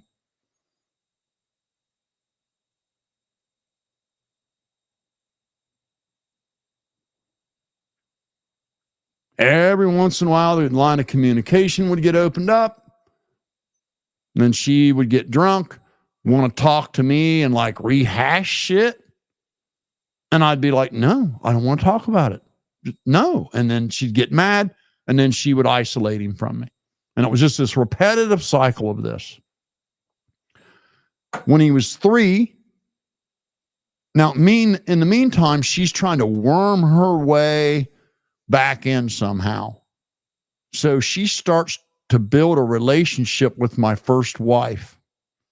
They're talking on the phone because, you know, she's got 2 sons by me, and she's got a kid. They have this thing in common, and she wants the boys to all know each other, and regardless of me. And she like manipulates my first wife into like being friends with her. And she literally convinces her to let my 2 sons come up to Wisconsin to visit. And my oldest son said, I ain't going nowhere near that lady ever again. I'm not going there. No. He remembers what she did. He wants nothing to do with her. He wanted to press charges on her. She punched him in his face when he was 10 years old. And I mean, she punched him and meant it, because he said he didn't want to hear her talking about me. So my youngest son was manipulated into going. And she treated him horribly while he was there. As long as he would sit and listen to her badmouth me, it was all good. But if he said he wanted to talk about something else, she'd call him a smart ass and like tell him he needed to learn manners and just all this shit. And my first wife, who for a short while was bitter, but got over it, never stood in the way of the kids having a relationship with me. She was always very proactive that way. She got so tired of listening to this lady badmouth me that she finally just cut her off.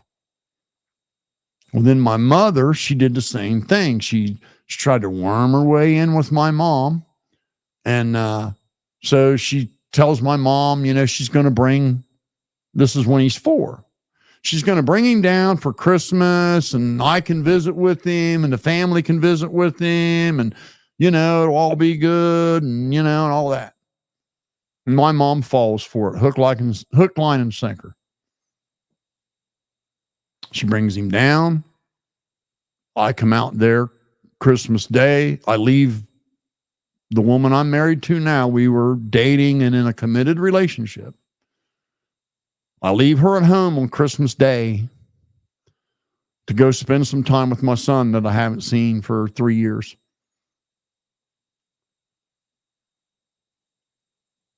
I get there, and the plan is me and her are going to go spend the day together with the son. Not me, but me and her. And I said, oh, no.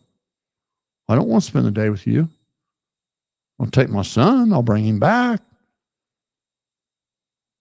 She snatched him up and left. So the next year, she manipulates my mom again. She brings him down again. Only I'm not falling for it this time. I said, if you want me to see my son, you tell me a meeting place. And I'm now married to let me back up. No, wasn't married yet. We were still living together in a committed relationship. She manipulates her way in a second time with my mom. She brings him down. And I told my mom, I said, listen, I'm not doing that again. That's so unfair to my girlfriend. And I'm spending the day with my girlfriend. If she wants me to spend the day with my son, she needs to figure out a way for me to meet her somewhere or something to get the kid, or she can drop him off here, or she can leave him there with you and leave, and I'll come there with my girlfriend and visit with him. But I'm spending Christmas Day with my girlfriend.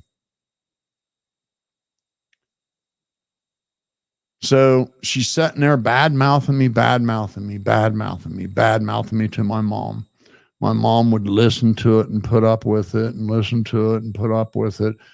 Every time my mom talked to her, she was bad-mouthing me. And finally my mom said, listen, I don't want to listen to you bad-mouth my son anymore. She snatched that child up and left, and my mom never got to lay eyes on that child again. So when the feckless fucking drunk tells her son that he was abandoned, yeah, the only abandoning that went on was her. So fast forward a couple years, there was an incident where she came down here and was sitting across the street from our house. This is after so I get engaged. Me and the woman I'm dating are going to get married. She tried every way she could to find out where that wedding was. She called everybody she could call. She did everything in the world to try to find out where we were getting married at. And another person that she thought was still her friend, but was sick of hearing her badmouth me, she tells him she's going to come and she's going to sabotage the wedding and all this shit. So next thing you know, 3 days before we're to get married, she's sitting across the road from the house out here. Sitting across the fucking road. And we had literally just moved here. We lived in Lancaster in my apartment, came down here, bought this place, had to like totally remodel it, tear another one down. And we just literally got moved in here, and she's sitting across the street over there. So it ain't like she could have found the address somehow. Ended up having the police go and talk to her. She was drunk. And the cop here felt sorry for her and didn't DUI her. So fast forward, every couple years you get a child support assessment hearing, which is literally, it's like it's almost like a how can I put it? It's like a, let me go through some of these comments. It's like it looks like an automatic thing, right? You don't have to, if you want your child support assessed, you tell them yes, and you'll get a hearing, and you bring in all your income, and then they'll either raise it or lower it. And she demanded that it be reassessed. She demanded, not me. She did. Demanded. I didn't care. I was okay paying what I was paying. She somehow had it in her head there was a bunch of money somewhere that I wasn't reporting. She drives all the way down here from Wisconsin to go to this hearing. And my attorney didn't show up, so they continued it. She had to drive all the way back home because there wasn't no hearing. But there would have been a time for me to see him. Nope. She didn't let me see him. She came all the way down here for that hearing, had him with her, finds out she don't get a set in the hearing, and it ain't going to be like a Judge Judy trial where she gets to badmouth me to the judge. She turns around, heads right back to Wisconsin. So there's a pretty good dry spell after that, like 3 years, where there's just no contact at all. I tried to get an address where I could send him stuff for his birthday and Christmas. And every time it was, I would have to send it to her mother's apartment somewhere. And I said, no, if you can't tell me where my son is so I can send it to him, no, I'm not doing that. And there would be no reason. I never bothered her. She would have had no reason for me not to know where he was at. I never bothered her in any way. I'm fucking remarried. I moved on. I don't give a shit about her. A little bit of communication in between every time. Maybe about the third time I'd call him, she'd get on the phone and want to rehash it. And if I wouldn't rehash it with her, then hang up, and then I couldn't talk to him no more. And just keep rinse and repeat this. All of a sudden, when he's like 10,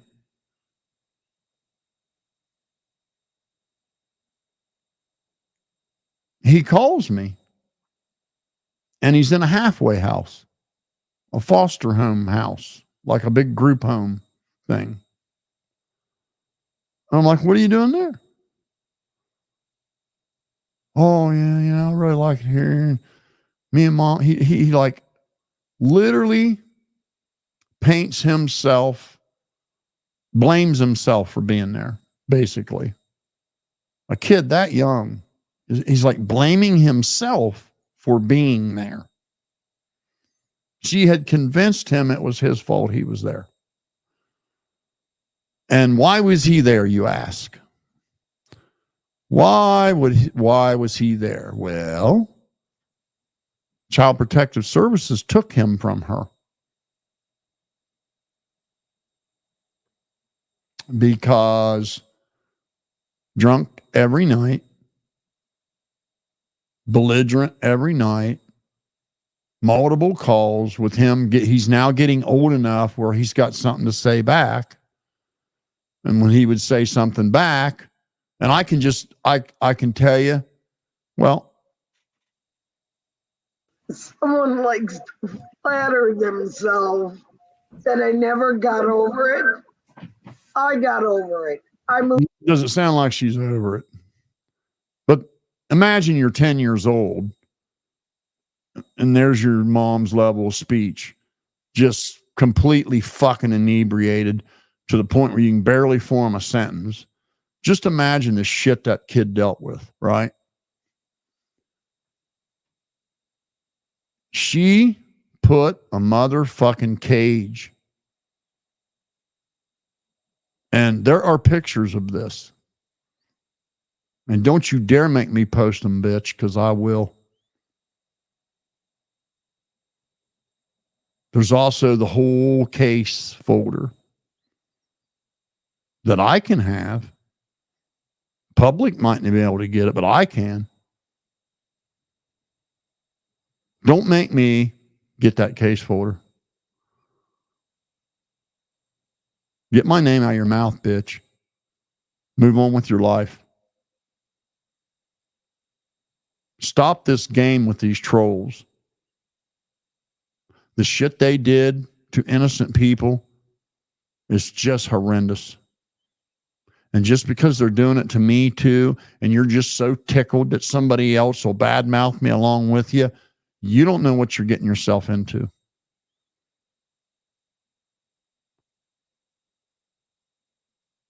But she literally built a cage like a chain link fence gate, metal motherfucking gate,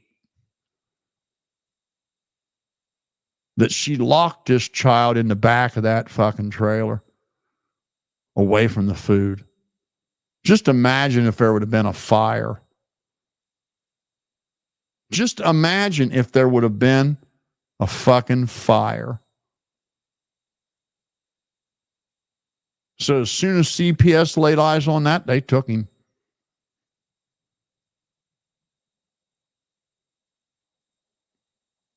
And she fucking lied to them and told them I was a non-existent father, that she didn't know where I was at or how to get a hold of me.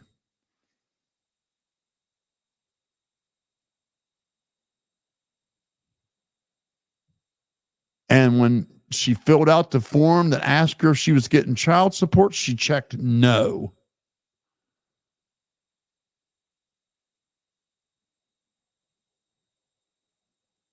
And she got fucking caught.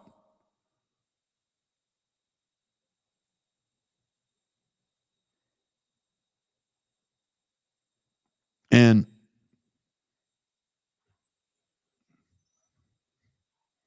you hear how she talks about me. Moved out. I got great jobs. I bet you did. I'm sorry. Notice how she says jobs. The longest this woman has ever held a job is about 11 months. And then she gets shit canned. That's about the length of time she can pull off the charade and hide the alcoholism. Sometimes it's way shorter than that. I mean, like her record stays would be about 11 months. Sometimes it's 2 months, a month, 6 weeks, because the alcohol, they can smell it on her. I have cancer and I have breathing problems. I did everything and continue to do everything I. Oh, she wasn't drunk. She wasn't drunk, was she, Cracksqaud? No. She wasn't drunk, was she, Cracksqaud? Was she drunk, Cracksqaud? Or not? Why did you do this to her, Fred Schwartz? Why did you do this to her, Wade D? Just to simp for Ryan Upchurch. You let this fucking woman make an absolute fool of herself and embarrass the shit out of herself and her child and everything else. And this, mind you, is at the end of the 9-hour I'm a pedo stream that they forgot about when they keep saying they never called me a pedo. We can make a whole new video with the Dana Hall stuff. We can make a whole new video with the whole round of I'm a pedo because of everything that Dana Hall's made up story. That every one of you literally tried to inflate. Because Ryan Upchurch. Couldn't be because I did anything to you because I didn't know any of you. Never spoke to any of you. Isn't that the truth? Isn't that the truth?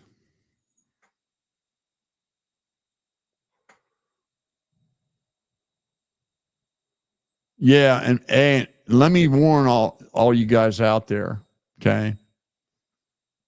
These dirt bags have been making different accounts and everything, sending, my wife's 67 years old, okay?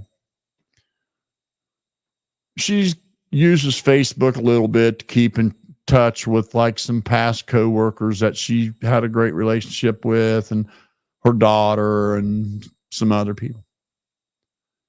These dirtbags send her friends requests constantly. Now, and I know, we all know, some 28-year-old woman's not going to send a 67-year-old lady a friend's request. A 25-year-old dude or a 19-year-old dude or a 27-year-old dude isn't going to send a 67-year-old woman a friend's request. And my wife's been on that Facebook for 12, 14 years, and you can count the amount of friends requests she's gotten on one hand until recent, real recent. So just know that they're dirtbags. They stop at nothing. So have your guard up at all times with these scum, the Fred Schwartzes, the professional internet bully trolls with Fred Schwartz's father as the coordinated ringleader. They follow his lead. He tells them to set their videos to private. They set their videos to private. He tells them to post a video at 8 o'clock. They post a video at 8 o'clock. He tells them what to say. They say.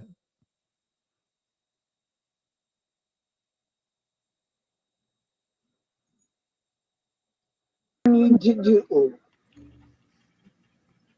to help my son do.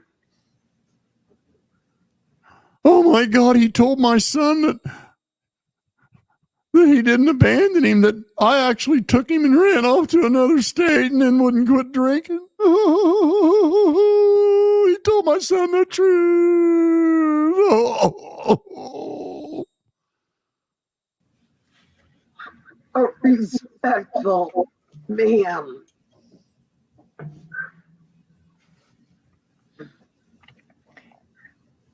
if you don't mind, and I'm not going to ask. What kind of a mother are you that you would send your kid off to live with total strangers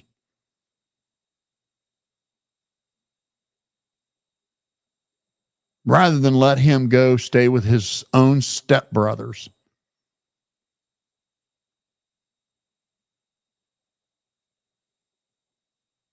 What kind of mother does that? What kind of mother builds a gate and locks a 10-year-old out of the kitchen, not giving a rat's ass as the fucking place caught on fire? What kind of a mother doesn't call the FBI when her 12-year-old daughter's living in a 40-year-old man's closet?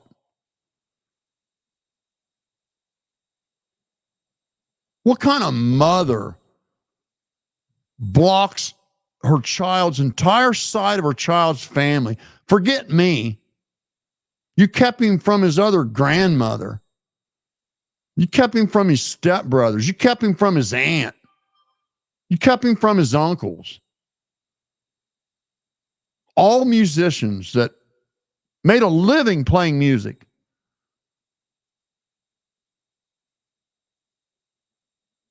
Because you're a feckless drunk.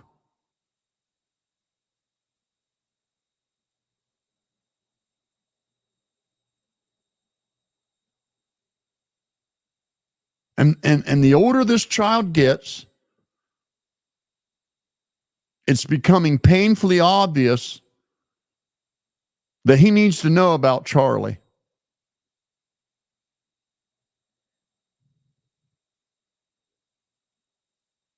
I don't want the money back, Cheryl. I don't want it. I don't care. He's still my son in my eyes. But it's painfully obvious that he looks exactly like Charlie. Exactly like him. Not a little bit like him, not kind of like him, not sort of like him, but his spitting image. And you know it. As well as you're sitting there, you know it.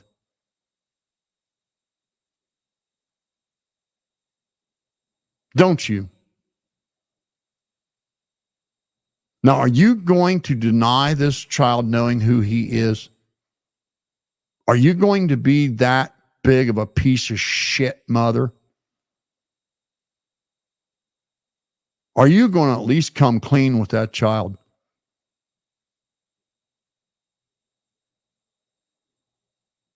And anybody listening to this, if I showed you a picture of the two of them,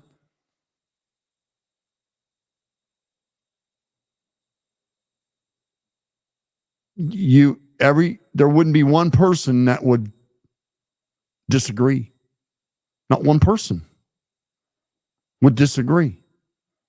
The likeness is overwhelming, from eye color, hair color, height, stance, demeanor, mannerisms, all of it. What are you doing? How bad can you fuck one life up, lady? How bad can you fuck two kids up?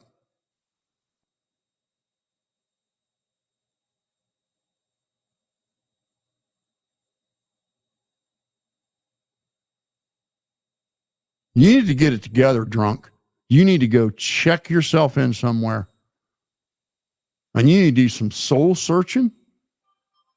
And then you need to come clean with some people.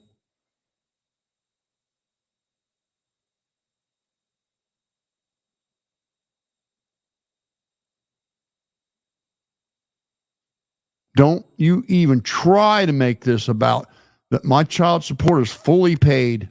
I don't want it back. I don't care. I just don't care.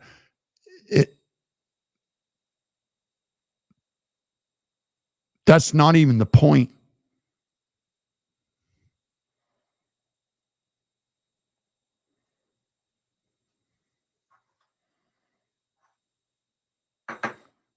she tells him, folks, that if any time he gets mad at her, she tells him there's something wrong with him.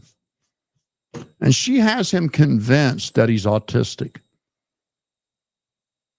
She has put in this child's head that he's autistic.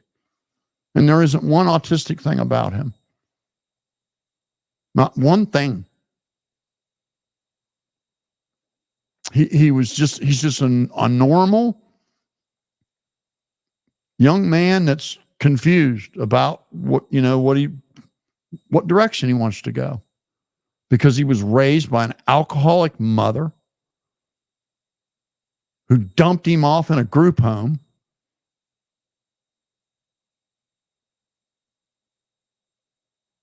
And you get one chance on this earth, lady. Your kid has one life. He at least deserves to know who he is.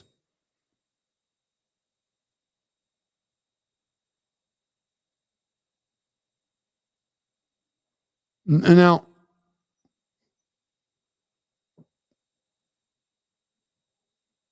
I should have known back when he was 3, when all this stuff that went down with you and Charlie was in my head.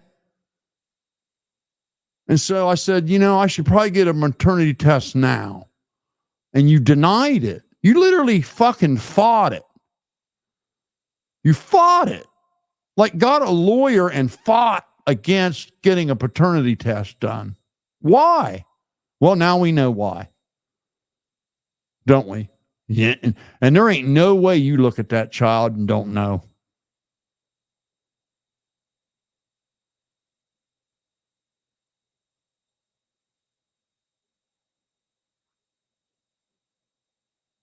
So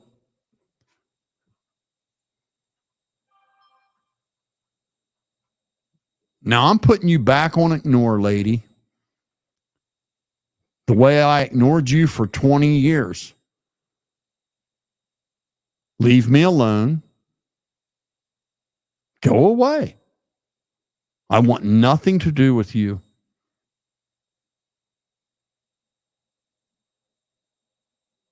If there was one thing in my life I could change, it would have been never speaking to you.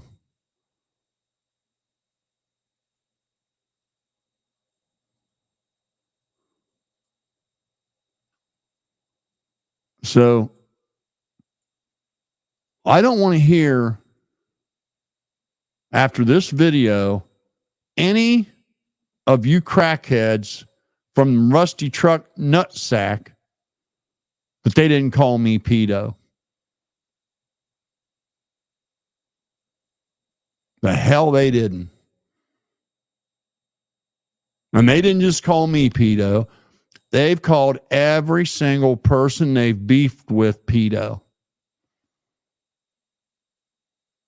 I don't want to hear about poor victim Uncle Will anymore. I never did anything to that guy. And next thing I know, he's posting videos saying I'm a registered sex offender. So then I made some videos about him. You bet I did. Got the screen caps. Them videos were up just till a few days ago, and he took them down. Under Rusty Truck's orders. The ringleader, Fred Schwartz's dad, the bully, cult, cyber bully, mob ringleader.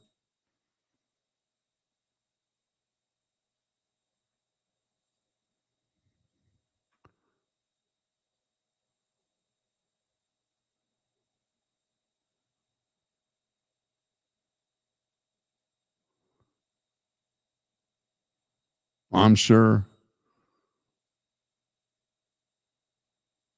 Yeah, you never know who's these. I wish honest to God, I am envious with some of these pieces of shit. I wish I had the time to invest in trolling them back with the amount of time they invest in trolling me and other people. I don't even want to have that much time. I can't hardly. I mean, this is all I can take sitting here this long. And when I get off of here, I'll be going to bed. I won't be running off some other live stream, keeping up with that drama.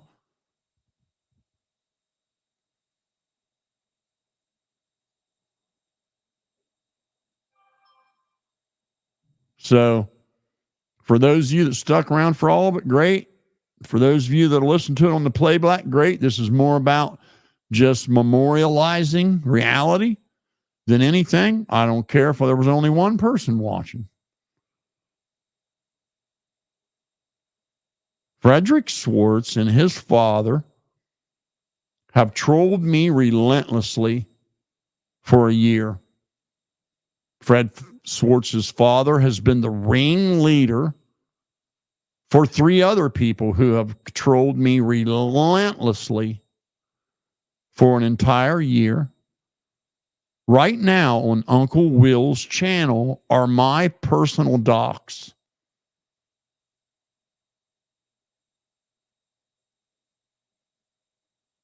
That are a restream from Fred Schwartz's father's live stream.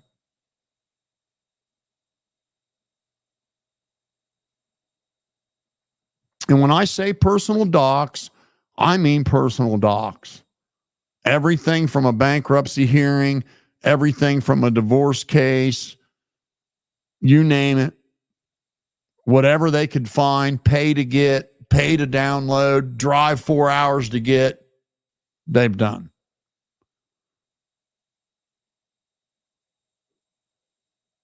They called me pedo multiple times. They put a website that was a petition for everybody and encouraged people to go sign it that said I was a pedophile and should be kicked off of YouTube for being a pedophile. They ran multiple live streams that raged on for hours at a time, where you can clearly see I can take the cursor and stop it anywhere, and it's just vulgarness, doxing, pedophile, creeper, sex this, sex that, you name it.